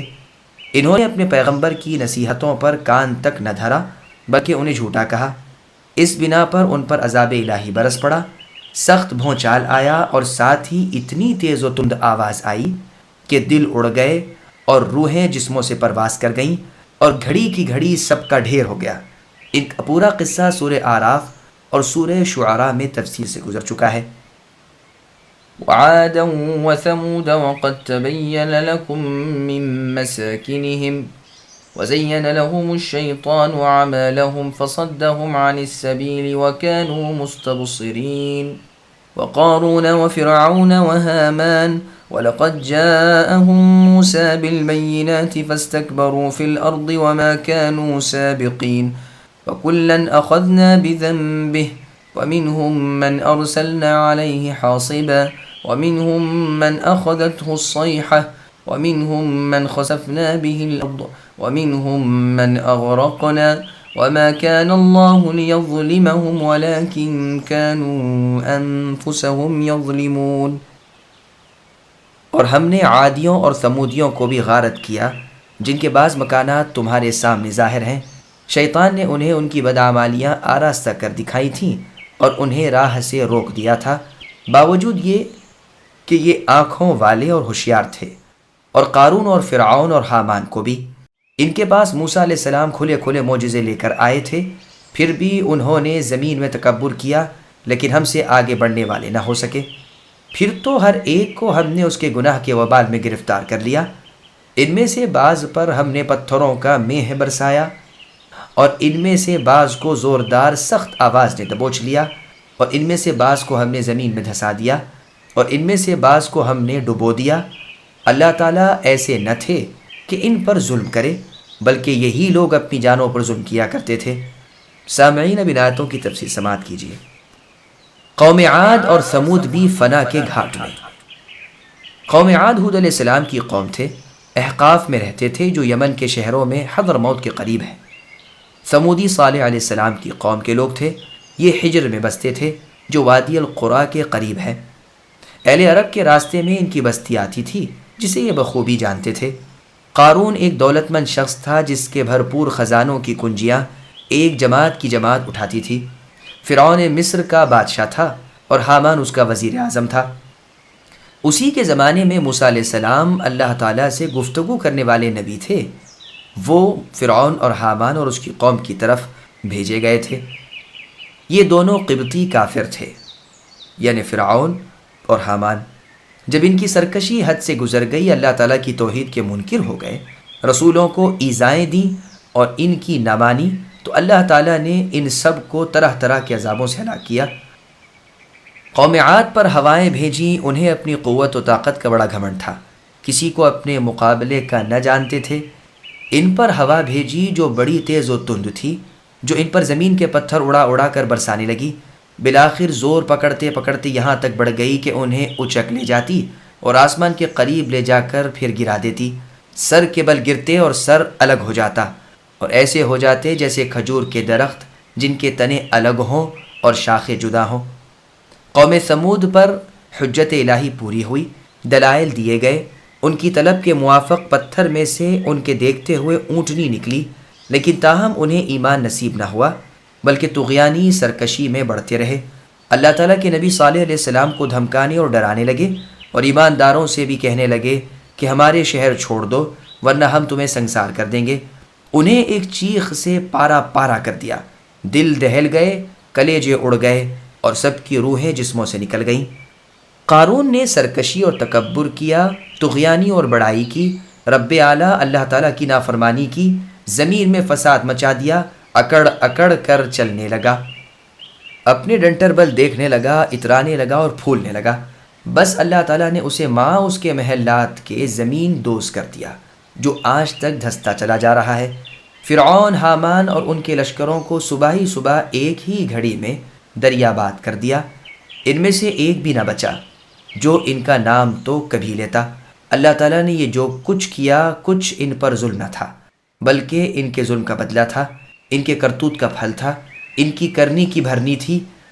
یہ بیان یہاں بطور لف و نشر کے ہے۔ اولاً جھٹلانے والی امتوں کا ذکر ہوا، پھر ان میں سے ہر ایک کو عذابوں سے ہلاک کرنے کا۔ کسی نے کہا ہے کہ سب سے پہلے جن پر پتھروں کا مینا برسانے کا ذکر ہے، ان سے مراد لوطی ہیں، یعنی لوط علیہ السلام کی قوم والے، اور غرق کی جانے والی قوم قوم نوح ہے۔ لیکن یہ قول ٹھیک نہیں۔ ابن عباس رضی اللہ عنہما سے یہ مروی تو ہے، لیکن سند میں انقطاع ہے۔ ان دونوں قوموں کی ہلاکت کا ذکر اسی صورت میں بتفصیل بیان ہو چکا ہے۔ پھر بہت سے فاصلے کے بعد یہ بیان ہوا ہے۔ قتادہ رحمہ اللہ سے یہ بھی مروی ہے کہ پتھروں کا مینا جن پر برسایا گیا، ان سے مراد قوم لوط ہیں، اور جنہیں چیخ سے ہلاک کیا گیا، ان سے مراد شعیب علیہ السلام کی قوم ہے۔ لیکن یہ قول بھی ان آیتوں سے دور دراز ہے، واللہ اعلم۔ مثل الذين اتخذوا من دون الله أولياء كمثل العنكبوت اتخذت بيتا وإن أوهن البيوت لبيت العنكبوت لو كانوا يعلمون إن الله يعلم ما يدعون من دونه من شيء وهو العزيز الحكيم وتلك الأمثال نضربها للناس وما يعقلها إلا العالمون۔ جن لوگوں نے اللہ تعالیٰ کے سوا اور کارساز مقرر کر رکھے ہیں، ان کی مثال مکڑی کی سی ہے کہ وہ بھی ایک گھر بنا لیتی ہے، یعنی جالا۔ حالانکہ تمام گھروں سے زیادہ بودا گھر مکڑی کا گھر ہی ہے، یعنی جالا۔ کاش کہ وہ جان لیتے۔ اللہ تعالیٰ ان تمام چیزوں کو جانتے ہیں جنہیں وہ اللہ کے سوا پکار رہے ہیں۔ وہ اللہ تعالیٰ زبردست اور ذی حکمت ہے۔ ہم ان مثالوں کو لوگوں کے لیے بیان فرما رہے ہیں، انہیں صرف علم والے ہی جانتے ہیں۔ سامعین، اب ان آیتوں کی تفصیل سماعت کیجیے۔ حقیقت شرک پر ایک عمدہ مثال۔ جو لوگ اللہ رب العالمین کے سوا اوروں کی پرستش اور پوجا پاٹ کرتے ہیں، ان کی کمزوری اور بے علمی کا بیان ہو رہا ہے۔ یہ ان سے مدد، روزی اور سختی میں کام آنے کے امیدوار رہتے ہیں۔ ان کی مثال ایسی ہے جیسے کوئی مکڑی کے جالے میں بارش اور دھوپ اور سردی سے پناہ چاہے۔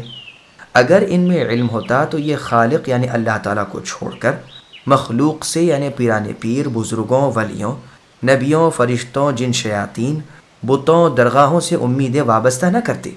بس ان کا حال ایمانداروں کے حال کے بالکل برعکس ہے۔ وہ ایک مضبوط کڑے کو تھامے ہوئے ہیں، اور یہ لوگ مکڑی کے جالے میں اپنا سر چھپائے ہوئے ہیں۔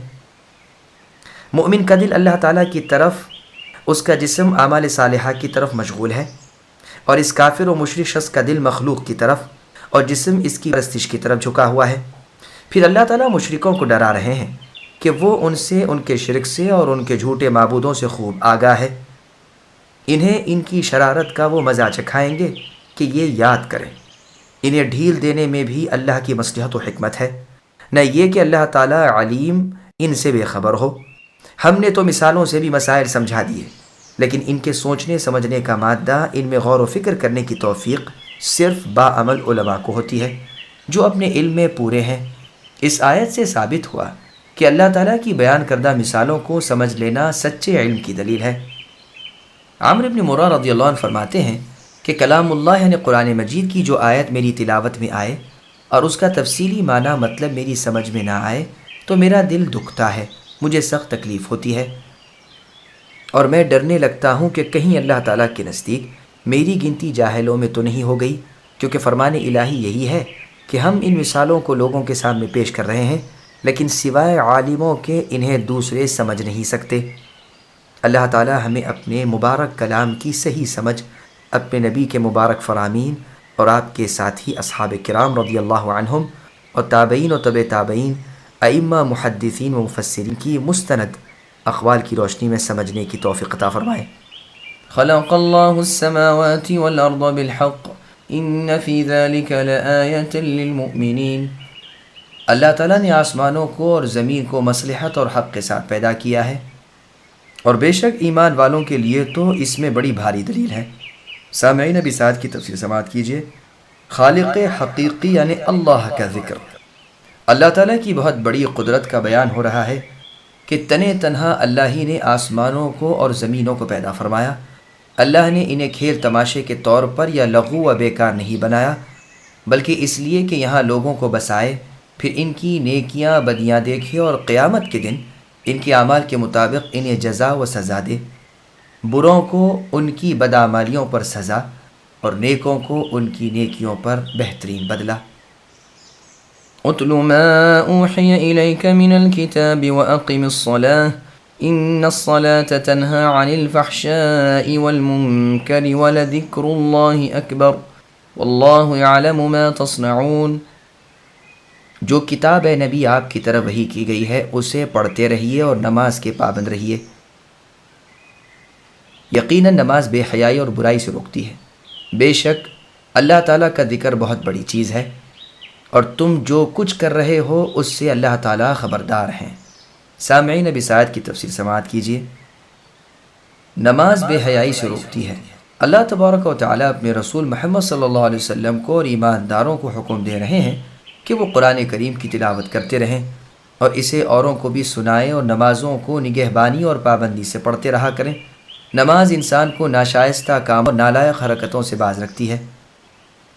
درر المنثور میں رسول اللہ صلی اللہ علیہ وسلم کا فرمان ہے کہ وہ اللہ تعالیٰ سے دور ہی ہوتا چلا جائے گا۔ عبداللہ ابن عباس رضی اللہ عنہما سے ایک موقوف روایت میں مروی ہے کہ جو نمازی بھلے کاموں والا اور برے کاموں سے بچنے والا نہ ہو، سمجھ لو کہ اس کی نماز اسے اللہ تعالیٰ سے اور دور کرتی جا رہی ہے۔ رسول اللہ صلی اللہ علیہ وسلم فرماتے ہیں، جو نماز کی بات نہ مانے اس کی نماز نہیں۔ نماز بے حیائی اور بد فعلیوں سے روکتی ہے۔ اس کی اطاعت یہ ہے کہ ان واہی کاموں سے نمازی رک جائے۔ شعیب علیہ السلام سے جب ان کی قوم نے کہا کہ اے شعیب، کیا تمہیں تمہاری نماز حکم کرتی ہے؟ تو سفیان رحمہ اللہ نے اس کی تفسیر میں فرمایا کہ ہاں، اللہ تعالیٰ کی قسم، نماز حکم بھی کرتی ہے اور منع بھی کرتی ہے۔ عبداللہ رضی اللہ عنہ سے کسی نے کہا فلاں شخص بڑی لمبی نماز پڑھتا ہے۔ آپ رضی اللہ عنہ نے فرمایا نماز اسے نفع دیتی ہے جو اس کا کہا مانے۔ میری تحقیق میں اوپر جو مرفوع روایات بیان ہوئیں اس کا بھی موقوف ہونا ہی زیادہ صحیح ہے، واللہ اعلم۔ بزار میں ہے کہ رسول اللہ صلی اللہ علیہ وسلم سے کسی نے کہا اللہ کے رسول، فلاں شخص نماز پڑھتا ہے لیکن چوری نہیں چھوڑتا۔ رسول اللہ نے فرمایا ان قریب اس کی نماز اس کی یہ برائی چھوڑا دے گی۔ یہ روایت مسند احمد کی ہے۔ چونکہ نماز اللہ تعالیٰ کے ذکر کا نام ہے، اسی لیے اس کے بعد ہی فرمایا یاد الہی بڑی چیز ہے۔ اللہ تعالیٰ تمہاری تمام باتوں سے اور تمہارے کل کاموں سے باخبر ہیں۔ ابو العالیہ رحمہ اللہ فرماتے ہیں نماز میں 3 چیزیں ہیں، اگر یہ نہ ہو تو نماز نہیں۔ ایک اخلاص و خلوص، دوسرا اللہ تعالیٰ کا خوف، اور تیسرا اللہ تعالیٰ کی یاد۔ اخلاص سے تو انسان نیک ہو جاتا ہے، اور اللہ تعالیٰ کے ڈر سے انسان گناہوں کو چھوڑ دیتا ہے، اور اللہ تعالیٰ کو یاد کرنے یعنی قرآن اسے بھلائی برائی بتا دیتا ہے، وہ حکم بھی کرتا ہے اور منع بھی کرتا ہے۔ ابن عون انصاری رحمہ اللہ فرماتے ہیں جب تو نماز میں ہو تو تو نیکی میں ہے، اور نماز تجھے فحش اور منکر سے بچائے ہوئے ہے، اور اس میں جو کچھ تو ذکر ربانی کر رہا ہے وہ تیرے لیے بڑی ہی فائدے کی چیز ہے۔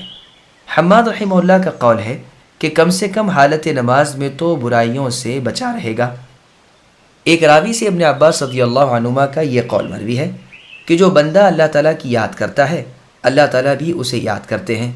اس نے کہا ہمارے ہاں جو صاحب ہیں وہ تو کہتے ہیں کہ مطلب اس کا یہ ہے کہ جب اللہ تعالیٰ کا ذکر کرو گے تو اللہ تعالیٰ تمہاری یاد کریں گے، اور یہ بہت بڑی چیز ہے۔ اللہ تعالیٰ کا فرمان ہے، اس نے سورہ بقرہ کی آیت نمبر 152 پڑھی، فاذکرونی اذکرکم، کہ تم اے بندو میری یاد کرو میں تمہاری یاد کروں گا۔ اسے سن کر ابن عباس رضی اللہ عنہ نے فرمایا اس نے سچ کہا، یعنی دونوں مطلب درست ہیں، یہ بھی اور وہ بھی۔ اور خود ابن عباس رضی اللہ عنہما سے بھی یہ تفسیر مروی ہے۔ عبداللہ بن ربیعہ رحمہ اللہ سے ایک مرتبہ عبداللہ بن عباس رضی اللہ عنہما نے دریافت فرمایا کہ اس جملے کا مطلب جانتے ہو؟ انہوں نے کہا ہاں، اس سے مراد نماز میں سبحان اللہ، الحمدللہ، اللہ اکبر وغیرہ کہنا ہے۔ ابن عباس رضی اللہ عنہ نے فرمایا تو نے عجیب بات کہی، یہ یوں نہیں ہے، بلکہ مقصود یہ ہے کہ حکم کے اور منع کے وقت اللہ تعالیٰ کا تمہیں یاد کرنا تمہارے ذکر اللہ سے بہت بڑا اور بہت اہم ہے۔ عبداللہ بن مسعود رضی اللہ عنہ، ابو الدرداء اور سلمان فارسی رضی اللہ عنہ وغیرہ سے بھی یہی مروی ہے، اور اسی کو امام ابن جریر رحمہ اللہ پسند فرماتے ہیں۔ ولا تجادلوا أهل الكتاب إلا بالتي هي أحسن إلا الذين ظلموا منهم وقولوا آمنا بالذي أنزل إلينا وأنزل إليكم وإلهنا وإلهكم واحد ونحن له مسلمون۔ اور اہل کتاب کے ساتھ بہت مہذب طریقے سے مناظرہ کرو، مگر ان کے ساتھ جو ان میں سے بے انصاف ہیں، اور صاف اعلان کر دیا کرو کہ ہمارا تو اس کتاب پر بھی ایمان ہے جو ہم پر اتاری گئی ہے، اور اس پر بھی جو تم پر نازل فرمائی گئی ہے، ہمارے تمہارے ہم دونوں کے معبود ایک ہی ہیں، یعنی اللہ تعالی، ہم سب اللہ ہی کے حکم بردار ہیں۔ سامعین، اب اس آیت کی تفسیر سماعت کیجیے۔ اہل کتاب یہود و نصارہ سے مناظرے کے اصول۔ قتادہ رحمہ اللہ وغیرہ تو فرماتے ہیں کہ یہ آیت جہاد کے حکم کی آیت کے ساتھ منسوخ ہے۔ اب تو یہی ہے کہ یا تو اسلام قبول کریں، یا جزیہ ادا کریں، یا لڑائی لڑیں۔ لیکن اور بزرگ مفسرین کا قول ہے کہ یہ حکم باقی ہے۔ جو یہودی یا نصرانی دینی امور کو سمجھنا چاہے اسے مہذب طریقے پر سلجھے ہوئے پیرائے سے سمجھا دینا چاہیے۔ کیا عجب کہ وہ راہ راست اختیار کر لے، جیسے سورہ نحل کی آیت نمبر 125 میں اللہ نے فرمایا ادعو الی سبیل ربک بالحکمت والموعظۃ الحسنہ، کہ اے نبی اپنے تعالیٰ کی راہ کی دعوت حکمت اور بہترین نصیحت کے ساتھ لوگوں کو دیجیے۔ موسیٰ اور ہارون علیہ السلام کو جب فرعون کی طرف بھیجا جاتا ہے تو اللہ تعالیٰ فرماتے ہیں، جس کا ذکر سورہ طٰہٰ کی آیت نمبر 44 میں ہے، فَقُولَ لَهُ قَوْلًا لَيِّنًا لَعَلَّهُ يَتَذَكَّرُ أَوْ يَخْشَىٰ، یعنی اس سے، یعنی فرعون سے نرمی سے گفتگو کرنا۔ کیا عجب کہ وہ نصیحت قبول کر لے اور اس کا دل پگھل جائے۔ یہی قول امام ابن جریر رحمہ اللہ کا پسندیدہ ہے، اور ابن زید رحمہ اللہ سے بھی یہی مروی ہے۔ ہاں، ان میں سے جو ظلم پر اڑ جائیں اور ضد اور تعصب برتیں، حق قبول کرنے سے انکار کر دیں، تو پھر مناظرے مباحثے بے سود ہیں، پھر تو جدال و قتال کا حکم ہے، جیسے اللہ تعالیٰ نے سورہ حدید کی آیت نمبر 25 میں فرمایا لَقَدْ أَرْسَلْنَا رُسُلَنَا بِالْبَيِّنَاتِ الآیہ، یعنی ہم نے رسولوں کو واضح دلیلوں کے ساتھ بھیجا اور ان کے ہمراہ کتاب و میزان نازل فرمائی تاکہ لوگوں میں عدل و انصاف کا قیام ہو سکے، اور ہم نے لوہا بھی نازل فرمایا ہے جس میں سخت لڑائی ہے۔ بس حکم الہی یہ ہے کہ بھلائی سے اور نرمی سے جو نہ مانے اس پر بھی سختی کی جائے، جو لڑے اس سے لڑا جائے۔ ہاں، یہ اور بات ہے کہ ماتحتی میں رہ کر جزیہ ادا کرے۔ پھر آگے اللہ فرماتے ہیں کہ جس کے کھرے کھوٹے ہونے کا تمہیں یقینی علم نہ ہو تو اس کی تکذیب کی طرف قدم نہ بڑھاؤ اور نہ بے تعمل تصدیق کر دیا کرو۔ ممکن ہے کسی امر حق کو تم جھٹلا دو، اور ممکن ہے کسی باطل کی تصدیق کر بیٹھو، پس شرطیہ تصدیق کرو، یعنی کہہ دو کہ ہمارے اللہ تعالیٰ کی ہر بات پر ایمان ہے۔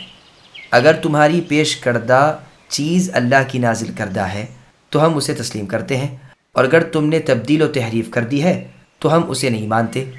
صحیح بخاری میں ہے کہ اہل کتاب تورات کو عبرانی زبان میں پڑھتے اور ہمارے سامنے عربی میں اس کا ترجمہ کرتے۔ اس پر رسول اللہ صلی اللہ علیہ وسلم نے فرمایا، نہ تم انہیں سچا کہو نہ جھوٹا، بلکہ تم آمنا بالذی سے آخر آیت تک پڑھ دیا کرو۔ یہاں یہ بھی خیال رہے کہ ان اہل کتاب کی اکثر و بیشتر باتیں تو غلط اور جھوٹی ہوتی ہیں۔ عموماً بہتان اور افطرا ہوتا ہے، ان میں تحریف و تبدل، تغیر و تأویل رواج پا چکی ہے، اور صداقت ایسی رہ گئی ہے کہ گویا کچھ بھی نہیں۔ پھر ایک بات اور بھی ہے کہ بالفرض سچ بھی ہو تو ہمیں کیا فائدہ، ہمارے پاس تو اللہ تعالیٰ کی تازہ جدید اور کامل کتاب قرآن مجید ہے۔ چنانچہ عبداللہ بن مسعود رضی اللہ عنہ فرماتے ہیں، اہل کتاب سے تم کچھ بھی نہ پوچھو، وہ خود جب کہ گمراہ ہیں تو تمہاری رہبری کیا کریں گے۔ ہاں، یہ ہو سکتا ہے کہ ان کی کسی سچی بات کو تم جھٹلا دو، یا ان کی کسی جھوٹی بات کو تم سچ کہہ دو۔ یاد رکھو، ہر اہل کتاب کے دل میں اپنے دین کا ایک تعصب ہے، جیسے کہ مال کی خواہش ہے۔ صحیح بخاری میں ہے کہ عبداللہ ابن عباس رضی اللہ عنہما فرماتے ہیں، تم اہل کتاب سے سوالات کیوں کرتے ہو؟ تم پر تو اللہ تعالیٰ کی طرف سے ابھی ابھی کتاب نازل ہوئی ہے، یعنی قرآن مجید، جو بالکل خالص ہے، جس میں باطل نہ ملا جلا نہ مل جل سکے۔ تم سے تو خود رب تعالیٰ نے فرما دیا کہ اہل کتاب نے اللہ تعالیٰ کے دین کو بدل ڈالا، اللہ تعالیٰ کی کتاب میں تغیر کر دیا اور اپنے ہاتھوں کی لکھی ہوئی کتابوں کو اللہ تعالیٰ کی کتاب کہنے لگے اور دنیاوی نفع حاصل کرنے لگے۔ کیونکہ بھلا تمہارے پاس جو علم الہی ہے کیا وہ تمہیں کافی نہیں کہ تم ان سے دریافت کرو؟ دیکھو تو کس قدر ستم ہے کہ ان میں سے تو ایک بھی تم سے کبھی کچھ نہ پوچھے اور تم ان سے دریافت کرتے پھرو۔ صحیح بخاری میں ہے کہ ایک مرتبہ امیر معاویہ رضی اللہ عنہ نے مدینہ منورہ میں قریش کی ایک جماعت کے سامنے فرمایا کہ دیکھو، ان تمام اہل کتاب میں اور ان کی باتیں بیان کرنے والوں میں سب سے اچھے اور سچے کعب الاحبار رحمہ اللہ ہیں، لیکن باوجود اس کے بھی ان کی باتوں میں بھی ہم کبھی کبھی جھوٹ پاتے ہیں۔ اس کا یہ مطلب نہیں کہ وہ عمدن جان بوجھ کر جھوٹ بولتے ہیں، بلکہ جن کتابوں پر انہیں اعتماد ہے وہ خود گیلی سوکھی سب جمع کر لیتے ہیں۔ ان میں خود سچ جھوٹ صحیح غلط بھرا پڑا ہے، ان میں مضبوط ذی علم حافظوں کی جماعت تھی ہی نہیں۔ یہ تو اسی امت مرحومہ امت محمدیہ صلی اللہ علیہ وسلم پر اللہ تعالیٰ کا فضل ہے کہ اس میں بہترین دل و دماغ والے اور اعلیٰ فہم و ذکا والے اور عمدہ حفظ و اتقان والے لوگ اللہ تعالیٰ نے پیدا کر دیے۔ لیکن پھر بھی آپ دیکھیے کہ کس قدر موضوعات کا ذخیرہ جمع ہو گیا ہے اور کس طرح لوگوں نے باتیں گھڑ لی ہیں۔ گو محدثین نے اس باطل کو حق سے بالکل جدا کر دیا، فالحمدللہ۔ بس یہاں پر ایک انتہائی اہم نقطے کی طرف نشاندہی کرنا ازحد ضروری ہے کہ محدثین نے جن اسرائیلی روایات کو قبول کر کے انہیں مقام استشہاد پر پیش کیا ہے اور اس سے دلیل پکڑی ہے، تو ہمیں ان کے قبول کرنے اور ان کو تسلیم کرنے میں تأمل نہیں ہونا چاہیے۔ رہی بات جھوٹی اور من گھڑت اور باطل روایات کی، تو ان کو محدثین نے بحمدللہ چھانٹ دیا ہے، جن کے ذکر کرنے کی ہمیں چندہ ضرورت نہیں۔ وكذلك أنزلنا إليك الكتاب فالذين آتيناهم الكتاب يؤمنون به ومن هؤلاء من يؤمن به وما يجحد بآياتنا إلا الكافرون وما كنت تتلو من قبله من كتاب ولا تخطه بيمينك إذا لارتاب المبطلون بل هو آيات بينات في صدور الذين أوتوا العلم وما يجحد بآياتنا إلا الظالمون۔ اور ہم نے اسی طرح آپ کی جانب اے نبی اپنی کتاب نازل فرمائی ہے، بس جنہیں ہم نے کتاب دی ہے وہ اس پر ایمان لاتے ہیں اور ان میں سے بعض اس پر ایمان رکھتے ہیں۔ ہماری آیتوں کا انکار صرف کافر ہی کرتے ہیں۔ اس سے پہلے آپ اے نبی کوئی کتاب نہ پڑھتے تھے اور نہ کسی کتاب کو اپنے ہاتھ سے لکھتے تھے کہ یہ باطل پرست لوگ شک و شبے میں پڑھتے، بلکہ یہ قرآن تو روشن آیتیں ہیں جو اہل علم کے سینوں میں محفوظ ہیں۔ ہماری آیتوں کا منکر بجز ستم گاروں کے اور کوئی نہیں۔ سامعین، اب ان آیتوں کی تفسیر سماعت کیجیے۔ کیا رسول اللہ صلی اللہ علیہ وسلم لکھنا پڑھنا جانتے تھے؟ فرمان ہے کہ جیسے ہم نے اگلے انبیاء پر اپنی کتابیں نازل فرمائی تھیں، اسی طرح یہ کتاب یعنی قرآن مجید ہم نے اے ہمارے آخر رسول محمد صلی اللہ علیہ وسلم آپ پر نازل فرمایا ہے۔ بس اہل کتاب میں سے جن لوگوں نے ہماری کتاب کی قدر کی اور اس کی تلاوت کا حق ادا کیا، وہ جہاں اپنی کتابوں پر ایمان لائے، اس پر یعنی قرآن مجید کو بھی مانتے ہیں جو پاکیزہ تر ہے، جیسے عبداللہ بن سلام رضی اللہ عنہ اور جیسے سلمان فارسی رضی اللہ عنہ وغیرہ، اور ان لوگوں یعنی قریش وغیرہ میں سے بھی بعض لوگ اس پر ایمان لاتے ہیں۔ ہاں، جو لوگ باطل سے حق کو چھپانے والے اور سورج کی روشنی سے آنکھیں بند کرنے والے ہیں، وہ تو اس کے بھی منکر ہیں۔ پھر آگے اللہ فرماتے ہیں، اے نبی صلی اللہ علیہ وسلم، آپ ان میں مدت العمر تک رہ چکے ہوں۔ اس قرآن کے نازل ہونے سے پہلے اپنی عمر کا ایک بڑا حصہ ان میں گزار چکے ہیں۔ انہیں خوب معلوم ہے کہ آپ پڑھے لکھے نہیں۔ ساری قوم اور سارا ملک بخوبی علم رکھتا ہے کہ آپ محض امی ہیں، نہ لکھنا جانتے ہیں نہ پڑھنا۔ پھر آج جو آپ ایک انوکھی فصیح و بلیغ اور پر از حکمت کتاب پڑھتے ہیں، ظاہر ہے کہ وہ اللہ تعالیٰ کی طرف سے ہے۔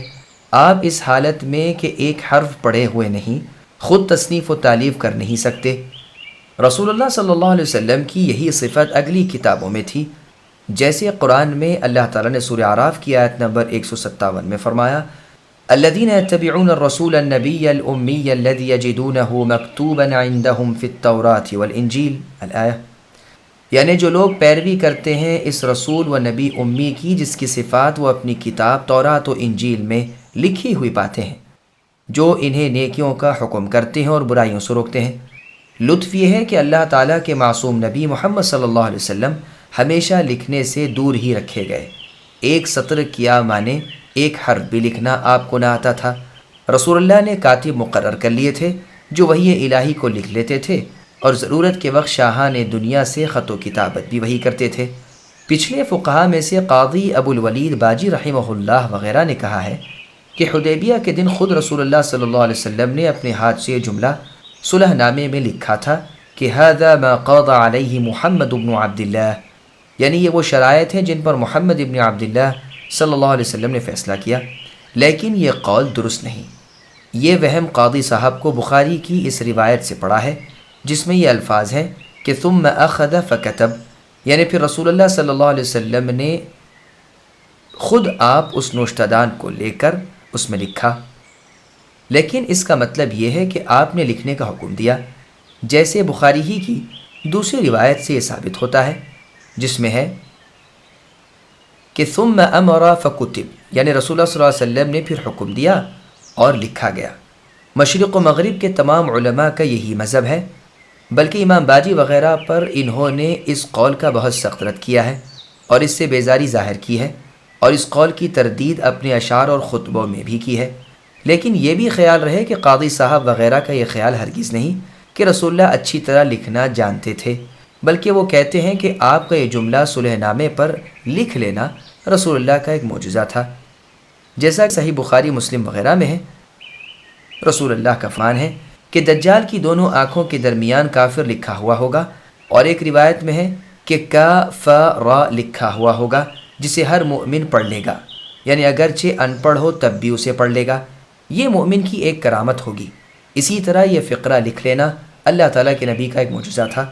یہ مطلب اس کا ہرگز نہیں کہ رسول اللہ لکھنا جانتے تھے یا آپ نے سیکھا تھا۔ بعض لوگ ایک روایت پیش کرتے ہیں جس میں ہے کہ رسول اللہ کا انتقال نہ ہوا جب تک کہ رسول اللہ نے لکھنا نہ سیکھ لیا۔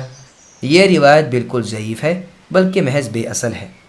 قرآن کریم کی اس آیت کو دیکھیے کہ کس قدر تاکید کے ساتھ رسول اللہ کے پڑھا ہوا ہونے کا انکار کرتی ہے، اور کتنی سختی کے ساتھ پرزور الفاظ میں اس کا بھی انکار کرتی ہے کہ رسول اللہ لکھنا جانتے ہوں۔ یہ جو فرمایا کہ داہنے ہاتھ سے، یہ باعتبار غالب کے کہہ دیا ہے، ورنہ لکھا تو دائیں ہاتھ سے ہی جاتا ہے۔ اسی طرح سورہ انعام آیت نمبر 38 وَلَا طَائِرٍ يَطِيرُ بِجَنَاحَيْهِ میں ہے، کیونکہ ہر پرندہ اپنے پروں سے ہی اڑتا ہے۔ پس رسول اللہ صلی اللہ علیہ وسلم کا ان پڑھ ہونا بیان فرما کر ارشاد ہوتا ہے کہ اگر آپ پڑھے لکھے ہوتے تو یہ باطل پرست رسول اللہ کی نسبت شک کرنے کی گنجائش پاتے کہ اگلے انبیاء علیہ السلام کی کتابوں سے پڑھ لکھ کر نقل کر لیتے ہیں، لیکن یہاں تو ایسا نہیں۔ تعجب ہے کہ باوجود ایسا نہ ہونے کے پھر بھی یہ لوگ ہمارے رسول محمد صلی اللہ علیہ وسلم پر یہ الزام لگاتے ہیں اور کہتے ہیں کہ یہ اگلوں کی کہانیاں ہیں جو اس نے لکھ لی ہیں، وہی اس کے سامنے صبح شام پڑھی جاتی ہیں، باوجود یہ کہ خوب جانتے ہیں کہ ہمارے رسول اکرم صلی اللہ علیہ وسلم پڑھے لکھے نہیں۔ ان کے اس قول کے جواب میں جناب باری تعالی عز اسمہ نے فرمایا، انہیں جواب دیجئے کہ اسے اس اللہ تعالیٰ نے نازل فرمایا ہے جو زمین و آسمان کی پوشیدگیوں کو جانتے ہیں۔ یہاں فرمایا بلکہ یہ روشن آیتیں ہیں جو اہل علم کے سینوں میں ہیں۔ خود آیات واضح، صاف اور سلجھے ہوئے الفاظ میں ہیں، پھر علماء پر ان کا سمجھنا، یاد کرنا، پہچاننا سب آسان، جیسے اللہ نے سورہ قمر کی آیت نمبر 10 میں فرمایا وَلَقَدْ يَسَّرْنَا الْقُرْآنَ لِلذِّكْرِ فَهَلْ مِن مُدَّكِرٍ، یعنی ہم نے اس قرآن کو نصیحت کے لیے بالکل آسان کر دیا ہے، بس کیا کوئی ہے جو اس سے نصیحت حاصل کرے؟ صحیح بخاری اور مسلم میں ہے، رسول اللہ صلی اللہ علیہ وسلم نے فرمایا ہر نبی کو ایسی چیز دی گئی جس کے باعث لوگ ان پر ایمان لائے، مجھے ایسی چیز وہی رب تعالیٰ دی گئی ہے جو اللہ تعالیٰ نے میری طرف نازل فرمائی ہے، تو مجھے ذات ربانی سے امید ہے کہ تمام نبیوں کے تابع داروں سے زیادہ میرے تابع دار ہوں گے۔ صحیح مسلم کی حدیث میں فرمانے والی تعالیٰ ہے کہ اے نبی صلی اللہ علیہ وسلم، میں آپ کو آزماؤں گا اور آپ کی وجہ سے لوگوں کی بھی آزمائش کر لوں گا، میں آپ پر ایسی کتاب نازل فرماؤں گا جسے پانی دھو نہیں سکے، آپ اسے سوتے جاگتے پڑھتے رہیں گے۔ مطلب یہ ہے کہ گو اس کے حروف پانی سے دھو دیے جائیں لیکن وہ ضائع ہونے سے محفوظ ہے، جیسا کہ مسند احمد، مسند ابی اعلیٰ وغیرہ میں حدیث ہے کہ اگر قرآن کسی چمڑے میں ہو تو اسے آگ نہیں جلائے گی، اس لیے کہ وہ سینوں میں محفوظ ہے، زبانوں پر آسان ہے، دلوں میں موجود ہے اور اپنے لفظ اور معنی کے اعتبار سے ایک جیتا جاگتا معجزہ ہے۔ یہی وجہ ہے کہ اگلی کتابوں میں اس امت کی ایک صفت یہ بھی مروی ہے کہ انا جیلہم فی صدورہم، ان کی کتاب ان کے سینوں میں ہوگی۔ امام ابن جریر رحمہ اللہ اسے پسند فرماتے ہیں کہ معنی یہ ہیں بلکہ علم اس کا کہ تو اس کتاب سے پہلے کوئی کتاب نہیں پڑھتا تھا اور نہ اپنے ہاتھ سے کچھ لکھتا تھا، یہ آیات بینات اہل کتاب کے ذی علم لوگوں کے سینوں میں موجود ہیں۔ قتادہ اور ابن جریج رحمہم اللہ سے بھی یہی منقول ہے، اور پہلا قول حسن بصری رحمہ اللہ کا ہے، اور یہی بروایت عوفی ابن عباس سے منقول ہے، اور یہی ضحاک رحمہ اللہ نے کہا، اور یہی زیادہ ظاہر ہے، واللہ عالم۔ پھر آگے اللہ فرماتے ہیں کہ ہماری آیتوں کا جھٹلانا قبول نہ کرنا یہ حد سے گزر جانے والوں اور ضدی لوگوں کا ہی کام ہے، جو نہ حق کو سمجھتے ہیں اور نہ اس کی طرف مائل ہوتے ہیں۔ جیسے اللہ تعالیٰ کا فرمان ہے جس کا ترجمہ ہے، جن پر آپ کے رب تعالیٰ کی بات اے نبی ثابت ہو چکی ہے وہ ہرگز ایمان نہ لائیں گے اگرچہ ان کے پاس سب نشانیاں آ جائیں، یہاں تک کہ وہ المناک عذابوں کا مشاہدہ کر لیں۔ وقالوا لولا أنزل عليه آيات من ربه قل إنما الآيات عند الله وإنما أنا نذير مبين أولم يكفيهم أنا أنزلنا عليك الكتاب يتلى عليهم إن في ذلك لرحمة وذكرى لقوم يؤمنون قل كفى بالله بيني وبينكم شهيدا يعلم ما في السماوات والأرض والذين آمنوا بالباطل وكفروا بالله أولئك هم الخاسرون۔ اور کہتے ہیں کہ اس پر کچھ نشانات اس کے رب تعالیٰ کی طرف سے کیوں نہیں اتارے گئے؟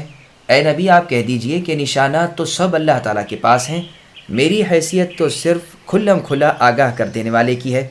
کیا انہیں یہ کافی نہیں کہ ہم نے اے نبی آپ پر کتاب نازل فرما دی جو ان پر پڑھی جا رہی ہے؟ اس میں رحمت بھی ہے اور نصیحت بھی ہے ان لوگوں کے لیے جو ایماندار ہیں۔ اے نبی آپ کہہ دیجئے کہ مجھ میں اور تم میں اللہ تعالیٰ کا گواہ ہونا کافی ہے، وہ اللہ تعالیٰ آسمان و زمین کی ہر چیز کے عالم ہے۔ جو لوگ باطل کے ماننے والے ہیں اور اللہ تعالیٰ سے کفر کرنے والے ہیں وہ زبردست نقصان اور گھاٹے میں ہیں۔ سامعین اب آیاتوں کی تفسیر سماعت کیجیے۔ کیا قرآن کا معجزہ کافی نہیں ہے؟ کافروں کی ضد، تکبر اور ہٹ دھرمی بیان ہو رہی ہے کہ انہوں نے اللہ تعالیٰ سے رسول صلی اللہ علیہ وسلم سے ایسی ہی نشانی طلب کی جیسی کہ صالح علیہ السلام سے ان کی قوم نے مانگی تھی۔ پھر اپنے نبی اکرم محمد صلی اللہ علیہ وسلم کو اللہ تعالیٰ حکم دیتے ہیں کہ ان کفار و مشرکین کو جواب دیجئے کہ آیتیں، معجزے اور نشانات دکھانا میرے بس کی بات نہیں، یہ اللہ تعالیٰ کے ہاتھ ہے۔ اگر اللہ نے تمہاری نیک نیتیں دیکھ لیں تو وہ معجزے دکھائیں گے، اور اگر تم اپنی ضد اور انکار سے بڑھ بڑھ کر باتیں ہی بنا رہے ہو تو اللہ تعالیٰ تم سے ہرگز بھی دبے ہوئے نہیں کہ اللہ کی چاہت تمہاری چاہت کے تابع ہو جائے، جو تم مانگو وہ خواہ مخواہ کر ہی دکھائے۔ جیسے اور آیت میں اللہ نے فرمایا کہ آیتیں بھیجنے سے ہمیں کوئی مانع نہیں بجز اس کے کہ اگلے لوگ بھی برابر انکار ہی کرتے رہے۔ سمودیوں کو دیکھو، ہماری نشانی اونٹنی جو ان کے پاس آئی انہوں نے اس پر ظلم ڈھایا۔ کہہ دو کہ میں تو صرف ایک مبلغ ہوں، پیامبر ہوں، قاصد ہوں، میرا کام تمہارے کانوں تک اللہ تعالیٰ کی وحی کو پہنچا دینا ہے۔ میں نے تو تمہیں تمہارا برا بھلا سمجھا دیا، نیک بد سجھا دیا، اب تم جانو تمہارا کام جانے۔ ہدایت ضلالت اللہ تعالیٰ کی طرف سے ہے، وہ اگر کسی کو گمراہ کر دیں تو ایسے شخص کی رہبری کوئی نہیں کر سکتا۔ چنانچہ اور جگہ ہے اللہ نے فرمایا اے نبی آپ پر ان کی ہدایت کا ذمہ نہیں، یہ اللہ تعالیٰ کا کام ہے اور اللہ کی چاہت پر موقوف ہے۔ بھلا اس فضول گوئی کو دیکھو کہ کتاب عزیز ان کفار و مشرکین کے پاس آ چکی جس کے کسی طرف سے باطل اس کے پاس بھی نہیں بھٹک سکتا، اور انہیں اب تک نشان کی طلب ہے، حالانکہ یہ تو تمام معجزات سے بڑھ کر معجزہ ہے۔ تمام دنیا کے فصیح و بلیغ اس کے معارضے سے اور اس جیسا کلام پیش کرنے سے عاجز آ گئے، پورے قرآن کا تو معارضہ کیا کرتے، 10 صورتوں کا بلکہ ایک صورت کا معارضہ بھی باوجود چیلنج کے نہ کر سکے، تو کیا اتنا بڑا اور بھاری معجزہ انہیں کافی نہیں جو اور معجزہ طلب کرنے بیٹھے ہیں؟ یہ تو وہ پاک کتاب ہے جس میں گزشتہ باتوں کی خبر ہے اور ہونے والی باتوں کی پیشن گوئی ہے اور جھگڑوں کا فیصلہ ہے، اور یہ اس کی زبان سے پڑھی جاتی ہے جو محض امی ہے، جس نے کسی سے الف با بھی نہیں پڑھا، جو ایک حرف لکھنا نہیں جانتے، بلکہ جو اہل علم کی صحبت میں بھی کبھی نہیں بیٹھے اور کتاب پڑھتے ہیں، جس سے اگلی کتابوں کی بھی صحت و عدم و صحت معلوم ہوتی ہے، جس کے الفاظ میں حلاوت ہے، جس کے نظم میں ملاحت ہے، جس کے انداز میں فصاحت، جس کے بیان میں بلاغت ہے، جس کا طرز دلربا ہے، جس کا سیاق دلچسپ ہے، جس میں دنیا بھر کی خوبیاں موجود ہیں۔ خود بنی اسرائیل کے علماء بھی اس کی تصدیق پر مجبور، اگلی کتابیں جس پر شاہد ہیں، بھلے لوگ جس کی مداح اور قائل و عامل ہیں۔ اس اتنے بڑے معجزے قرآن مجید کی موجودگی میں کسی اور معجزے کی طلب محض گریز ہے۔ پھر آگے اللہ فرماتے ہیں کہ اس میں ایمان والوں کے لیے رحمت و نصیحت ہے۔ یہ قرآن حق کو ظاہر کرنے والا، باطل کو برباد کرنے والا ہے۔ اگلوں کے واقعات تمہارے سامنے رکھ کر تمہیں نصیحت و عبرت کا موقع دیتا ہے، گنہگاروں کے انجام دکھا کر تمہیں گناہوں سے روکتا ہے۔ کہہ دو کہ مجھ میں اور تم میں اللہ تعالیٰ گواہ ہیں، اور اللہ کی گواہی کافی ہے۔ وہ تمہاری تکذیب و سرکشی کو اور میری سچائی اور خیر خواہی کو بخوبی جانتے ہیں۔ اگر میں اللہ پر جھوٹ باندھتا تو اللہ تعالیٰ ضرور مجھ سے انتقام لے لیتے۔ وہ ایسے لوگوں کو بے انتقام نہیں چھوڑتے، جیسے خود اللہ کا فرمان ہے کہ اے لوگو، اگر یہ رسول محمد صلی اللہ علیہ وسلم مجھ پر ایک بات بھی گھڑ لیتے تو میں ان کا داہنا ہاتھ پکڑ کر ان کی رگیں جان کاٹ دیتا، اور کوئی نہ ہوتا جو انہیں میرے ہاتھ سے چھڑا سکے۔ چونکہ نبی صلی اللہ علیہ وسلم سے کہلوایا جا رہا ہے کہ میری سچائی ان پر روشن ہے، اور میں اللہ ہی کا بھیجا ہوا ہوں، اور اللہ کا نام لے کر اللہ ہی کی کہی ہوئی باتیں ان سے کہتا ہوں، اس لیے وہ اللہ تعالیٰ میری تائید کرتے ہیں اور مجھے روز بروز غلبہ دیتے جاتے ہیں، اور مجھ سے معجزات پر معجزات ظاہر کراتے جاتے ہیں۔ وہ زمین و آسمان کے غیب کے جاننے والے ہیں، اللہ پر ایک ذرہ بھی پوشیدہ نہیں۔ باطل کو ماننے والے اور اللہ تعالیٰ کو نہ ماننے والے ہی نقصان یافتہ اور ذلیل ہیں۔ قیامت کے دن انہیں ان کی بدعمالی کا نتیجہ بھگتنا پڑے گا، اور جو سرکشیاں یہاں کی ہیں سب کا مزہ چکھنا پڑے گا۔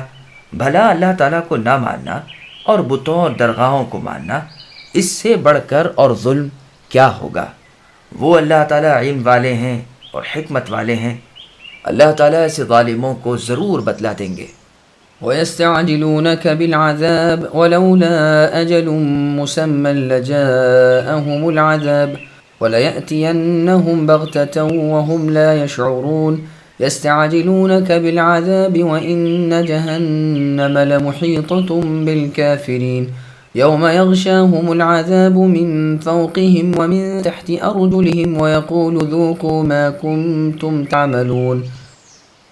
اور یہ کافر لوگ اے نبی آپ سے عذاب کی جلدی کر رہے ہیں، اگر میری طرف سے مقرر کیا ہوا وقت نہ ہوتا تو ابھی تک ان کے پاس عذاب آ چکتا۔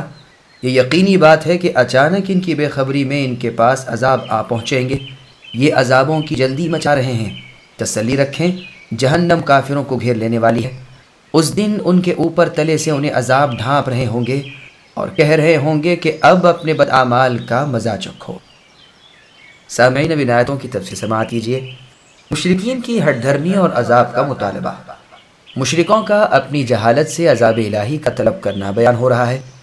یہ نبی اللہ صلی اللہ علیہ وسلم سے بھی یہی کہتے تھے، اور خود اللہ تعالیٰ سے بھی یہی دعائیں کرتے تھے کہ اللہ تعالیٰ اگر یہ آپ کی طرف سے حق ہے تو آپ ہم پر آسمان سے پتھر برسائیے، ہمیں اور کوئی دردناک عذاب دیجیے۔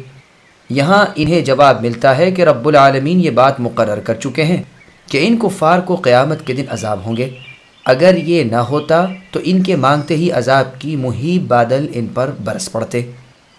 اب بھی یقین مانیں کہ یہ عذاب آئیں گے اور ضرور آئیں گے، بلکہ ان کی بے خبری میں اچانک اور ایک با ایک آ پڑیں گے۔ یہ عذابوں کی جلدی مچا رہے ہیں، اور جہنم بھی انہیں چاروں طرف سے گھیرے ہوئے ہے، یعنی یقیناً انہیں عذاب ہوں گے۔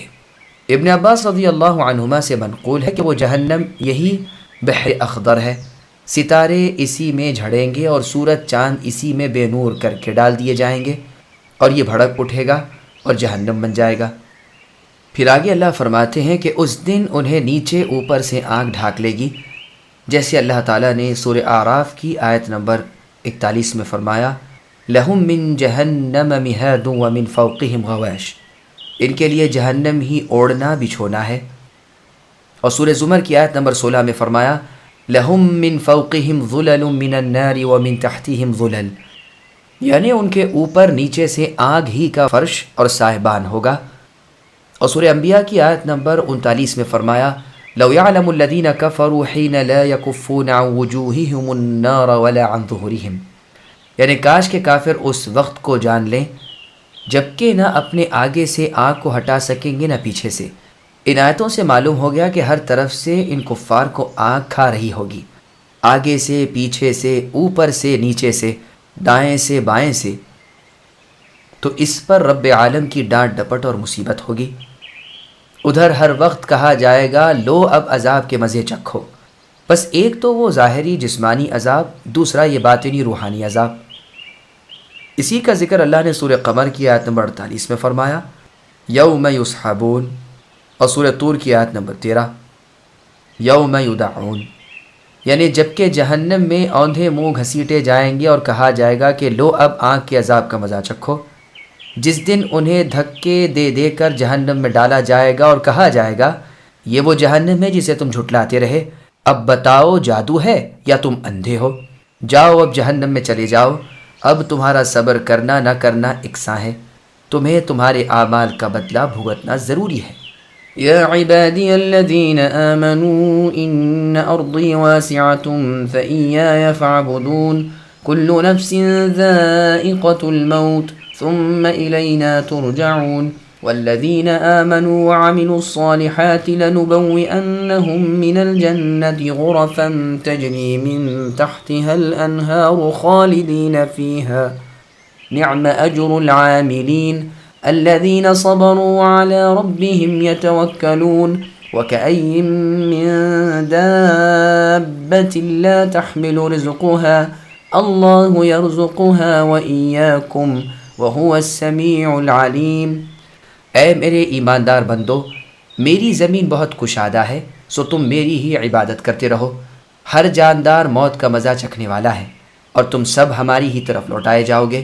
جو لوگ ایمان لائے اور نیک کام کیے، انہیں ہم قطعاً جنت کے ان بلند بالا خانوں میں جگہ دیں گے جن کے نیچے چشمے بہہ رہے ہیں، جہاں وہ ہمیشہ رہیں گے۔ کام کرنے والوں کا کیا ہی اچھا اجر ہے، جنہوں نے صبر کیا اور اپنے رب تعالیٰ پر بھروسہ رکھتے ہیں۔ بہت سے جانور ہیں جو اپنی روزی اٹھائے نہیں پھرتے، ان سب کو اور تمہیں بھی اللہ تعالیٰ ہی روزی دیتے ہیں، اور اللہ تعالیٰ بڑے ہی سننے والے اور علم والے ہیں۔ سامعین، اب ان آیتوں کی تفسیر سماعت کیجیے۔ موت قریب ہے، آخرت کی تیاری کرو۔ اللہ تبارک و تعالیٰ اس آیت میں ایمان والوں کو ہجرت کا حکم دیتے ہیں کہ جہاں وہ دین کو قائم نہ رکھ سکتے ہوں، وہاں سے اس جگہ چلے جائیں جہاں ان کے دین میں انہیں آزادی رہے۔ اللہ تعالیٰ کی زمین بہت کشادہ ہے، جہاں وہ فرمان الہی کے ماتحت اللہ تعالیٰ کی عبادت و توحید بجا لا سکیں، وہاں چلے جائیں۔ چنانچہ صحابہ کرام رضی اللہ عنہم پر جبکہ مکے کی رہائش مشکل ہو گئی تو وہ ہجرت کر کے حبشہ چلے گئے تاکہ امن و امان کے ساتھ اللہ تعالیٰ کے دین پر قیام کر سکیں۔ وہاں کے سمجھدار دیندار بادشاہ اصحمہ نجاشی رحمہ اللہ نے ان کی پوری تائید و نصرت کی، اور وہاں وہ بہت عزت اور خوشی سے رہے سہے۔ پھر اس کے بعد باجازت ربانی دوسرے صحابہ رضی اللہ عنہم نے اور خود رسول صلی اللہ علیہ وسلم نے مدینہ منورہ کی طرف ہجرت کی۔ بعد میں اللہ تعالیٰ فرماتے ہیں کہ تم میں سے ہر ایک مرنے والا اور میرے سامنے حاضر ہونے والا ہے، تم خواہ کہیں ہو موت کے پنجے سے نجات نہیں پا سکتے، بس تمہیں زندگی بھر اللہ تعالیٰ کی اطاعت میں اور اللہ کے راضی کرنے میں رہنا چاہیے تاکہ مرنے کے بعد اللہ تعالیٰ کے ہاں جا کر برائی میں نہ پھنسو۔ ایماندار نیک اعمال لوگوں کو اللہ تعالیٰ جنت عدن کی بلند و بالا منزلوں میں پہنچائیں گے، جن کے نیچے قسم قسم کی نہریں بہہ رہی ہیں، کہیں صاف شفاف پانی کی، کہیں شراب طہور کی، کہیں شہد کی، کہیں دودھ کی۔ یہ چشمے خود بخود جہاں جنتی ہیں چاہیں بہنے لگیں گے، یہ وہاں ہمیشہ رہیں گے، نہ وہاں سے نکالے جائیں نہ ہٹائے جائیں، نہ وہ نعمتیں ختم ہوں نہ ان میں گھاٹا آئے۔ مومنوں کے نیک اعمال پر جنتی بالا خانے انہیں مبارک ہوں، جنہوں نے اپنے سچے دین پر صبر کیا اور اللہ تعالیٰ کی طرف ہجرت کی، اللہ کے دشمنوں کو ترک کیا، اپنے اقربا اور اپنے گھر والوں کو اللہ کی راہ میں چھوڑا، اللہ کی نعمتوں اور اللہ کی انعامات کی امید پر دنیا کے عیش و عشرت پر لات مار دی۔ ابن ابی حاتم میں ہے کہ رسول اللہ صلی اللہ علیہ وسلم فرماتے ہیں، جنت میں ایسے بالا خانے ہیں جن کا ظاہر باطن سے نظر آتا ہے۔ اللہ تعالیٰ نے انہیں ان کے لیے بنایا ہے جو کھانا کھلائیں، خوش کلام نرم گو ہوں، روزے نماز کے پابند ہو اور راتوں کو جب کہ لوگ سوئے ہوئے ہوں یہ نمازیں پڑھتے ہوں، اپنے کل احوال میں دینی ہوں یا دنیاوی اپنے رب تعالیٰ پر کامل بھروسہ رکھتے ہوں۔ پھر آگے اللہ نے فرمایا کہ رزق کسی جگہ کے ساتھ مخصوص نہیں، بلکہ اللہ تعالیٰ کا تقسیم کیا ہوا رزق عام ہے اور ہر جگہ ہے، جو جہاں ہو اسے وہیں وہ پہنچ جاتا ہے۔ مہاجرین کے رزق میں ہجرت کے بعد اللہ تعالیٰ نے وہ برکتیں دیں کہ یہ دنیا کے کناروں کے مالک ہو گئے، تو فرمایا کہ بہت سے جانور ہیں جو نہ اپنے رزق کے جمع کرنے کی طاقت رکھتے ہیں، نہ اسے حاصل کرنے کی، نہ وہ کل کے لیے کوئی چیز اٹھا کر رکھتے ہیں۔ اللہ تعالیٰ کے ذمے ان کی روزیاں ہیں، پروردگار انہیں ان کے رزق پہنچا دیتے ہیں۔ تمہارا رزق بھی اے انسانوں اللہ ہی کے ذمے ہے اور اس کو دینے والے بھی اللہ ہی ہیں۔ وہ کسی مخلوق کو کسی حالت میں کسی وقت نہیں بھولتے۔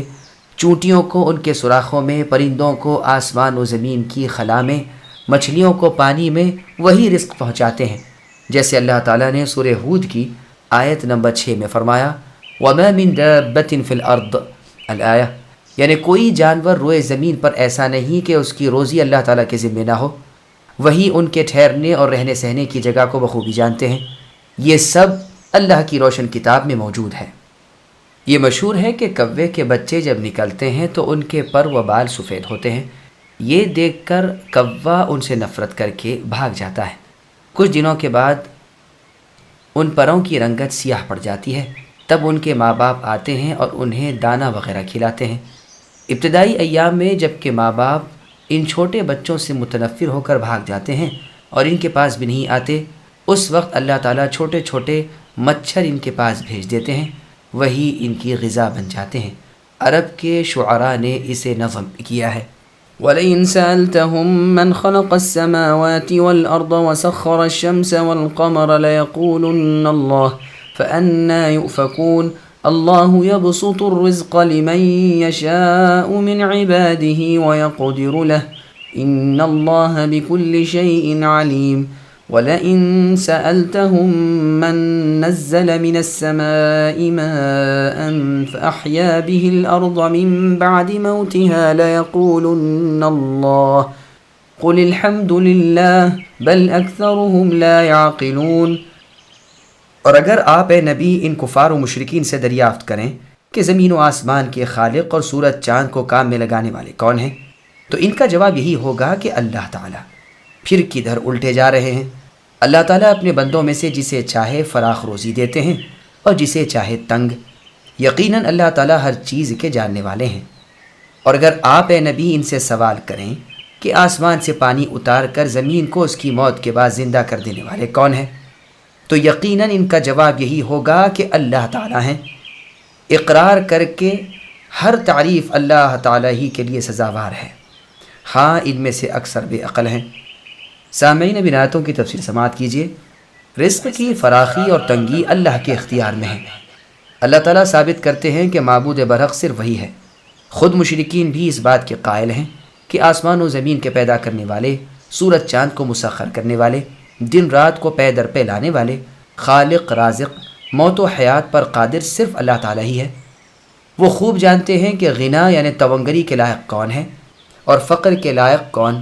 اپنے بندوں کی مصلحتیں اللہ کو پوری طرح معلوم ہیں۔ بس جب کہ مشرکین خود مانتے ہیں کہ تمام چیزوں کے خالق صرف اللہ تعالیٰ ہیں، سب پر قابض صرف وہی ہیں، پھر اللہ کے سوا دوسروں کی عبادت کیوں کرتے ہیں اور اللہ کے سوا دوسروں پر بھروسہ اور اعتماد کیوں کریں، جبکہ ملک کے مالک وہی تنہا اللہ ہی تو ہیں، تو عبادتوں کے لائق بھی وہی اکیلے ہیں۔ توحید ربوبیت کو مان کر پھر توحید الوہیت سے انحراف عجیب چیز ہے۔ قرآن کریم میں توحید ربوبیت کے ساتھ ہی توحید الوہیت کا ذکر بکثرت ہے۔ اس لیے کہ توحید ربوبیت کے قائل مشرکین مکہ تھے، تو انہیں قائل معقول کر کے پھر توحید الوہیت کی طرف دعوت دی جاتی ہے۔ مشرکین حج و عمرے میں لبیک پکارتے ہوئے بھی اللہ تعالیٰ کے لا شریک ہونے کا اقرار کرتے تھے، کہتے تھے لبیک لا شریک لک الا شریکا هو لک تملکہ وما ملک، یعنی اے اللہ ہم حاضر ہوئے، آپ کا کوئی شریک نہیں مگر ایسے شریک کے جن کے مالک اور جن کے ملک کے مالک بھی آپ ہی ہیں۔ یہ روایت صحیح مسلم کی ہے۔ وما هذه الحياة الدنيا إلا لهو ولعب وإن الدار الآخرة لهي الحيوان لو كانوا يعلمون فإذا ركبوا في الفلك دعوا الله مخلصين له الدين فلما نجاهم إلى البر إذا هم يشركون ليكفروا بما آتيناهم وليتمتعوا فسوف يعلمون۔ اور دنیا کی یہ زندگانی تو محض کھیل تماشا ہے، البتہ سچی زندگی تو آخرت کا گھر ہے اگر یہ جانتے ہوں۔ یہ لوگ جب کشتیوں میں سوار ہوتے ہیں تب تو اللہ تعالیٰ ہی کو پکارتے ہیں اللہ کے لیے عبادت کو خالص کر کے، پھر جب اللہ تعالیٰ انہیں خشکی کی طرف بچا لاتے ہیں تو اسی وقت شرک کرنے لگتے ہیں، ہماری دی ہوئی نعمتوں سے مکرتے ہیں اور برتتے رہیں، ابھی ابھی پتہ چل جائے گا۔ سامعین اب ان آیتوں کی تفسیر سماعت کیجیے۔ مشرکین بوقت مصیبت اللہ تعالیٰ کو پکارتے تھے۔ دنیا کی حقارت و ذلت، اس کے زوال و فنا کا ذکر ہو رہا ہے کہ اسے کوئی دوام نہیں، اس کا کوئی ثبات نہیں، یہ تو صرف لہو لعب کھیل تماشا ہے۔ آخرت کے گھر اور وہاں کی زندگی ہمیشگی والی اور باقی رہنے والی ہے، وہ زوال و فنا سے، قلت و ذلت سے دور ہے۔ اگر انہیں علم ہوتا تو اس بقا والی چیز پر فانی چیز یعنی دنیا کو ترجیح نہ دیتے۔ پھر فرمایا کہ مشرکین بے کسی اور بے بسی کے وقت تو اللہ تعالیٰ اللہ وحدہ لا شریک لہ کو ہی پکارنے لگتے ہیں، پھر مصیبت کے ہٹ جانے اور مشکل کے ٹل جانے کے بعد اللہ کے ساتھ دوسروں کا نام کیوں لیتے ہیں؟ جیسے اللہ تعالیٰ نے سورہ بنی اسرائیل کی آیت نمبر 66 میں فرمایا وَإِذَا مَسَّكُمُ الضُّرُّ فِي الْبَحْرِ الآیہ، یعنی جب سمندر میں مشکل میں پھنستے ہیں اس وقت اللہ تعالیٰ کے سوا سب کو بھول جاتے ہیں، اور جب وہاں سے نجات پا کر خشکی میں آ جاتے ہیں تو فوراً ہی منہ پھیر لیتے ہیں اور اللہ کے شریک بنانے لگ جاتے ہیں۔ لیکفروا اور لیتمتعوا میں لام جو ہے اسے لام عاقبت کہتے ہیں، اس لیے کہ ان کا قصد دراصل یہ نہیں ہوتا، اور فی الواقع ان کی طرف نظریں ڈالنے سے بھی بات یہی ہے۔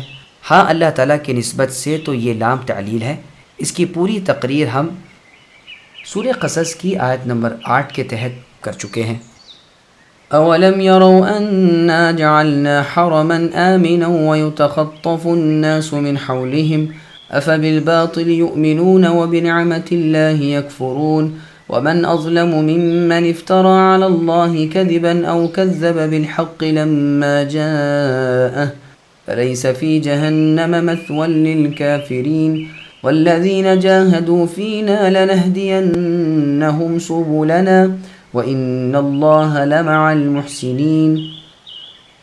کیا یہ کفار و مشرکین نہیں دیکھتے کہ ہم نے حرم کو باامن بنا دیا ہے، حالانکہ ان کے ارد گرد سے لوگ اچک لیے جاتے ہیں؟ کیا یہ باطل پر تو یقین رکھتے ہیں اور اللہ تعالیٰ کی نعمتوں پر احسان نہیں مانتے؟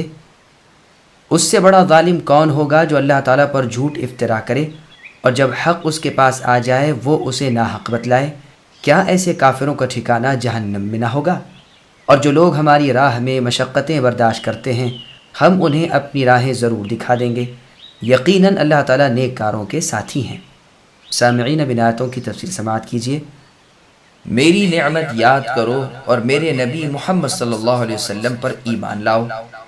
اللہ تعالیٰ قریش کو اپنا احسان جتاتے ہیں کہ اللہ نے اپنے حرم یعنی مکۃ المکرمہ میں انہیں جگہ دی ہے جس میں جو شخص آ جائے امن میں پہنچ جاتا ہے۔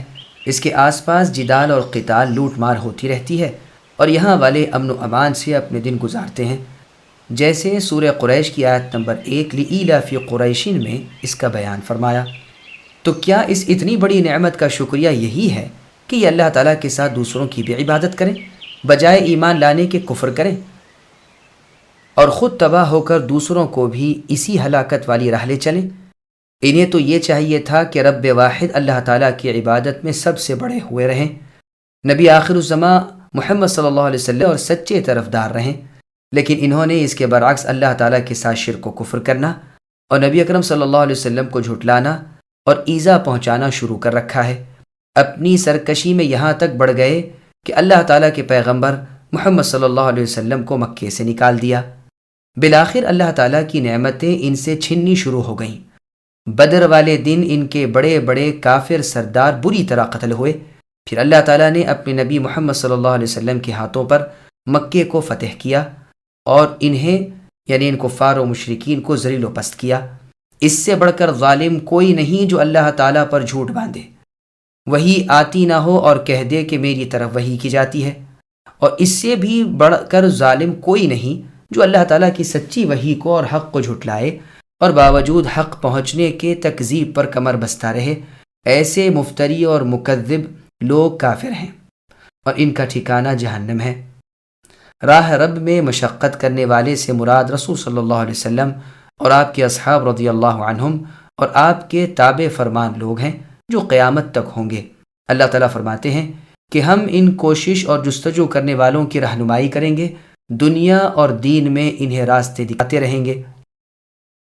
ابو احمد عباس حمدانی رحمہ اللہ فرماتے ہیں مراد یہ ہے کہ جو لوگ اپنے علم پر عمل کرتے ہیں اللہ تعالیٰ انہیں ان امور میں بھی ہدایت دیتے ہیں جو ان کے علم میں نہیں ہوتے۔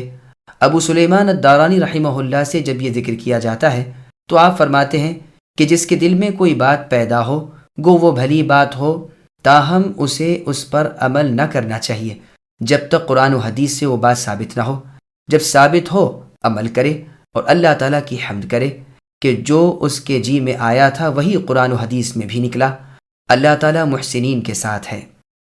عیسیٰ ابن مریم علیہ السلام فرماتے ہیں کہ احسان اس کا نام ہے کہ جو تیرے ساتھ بدسلوکی کرے تو اس کے ساتھ نیک سلوک کرے۔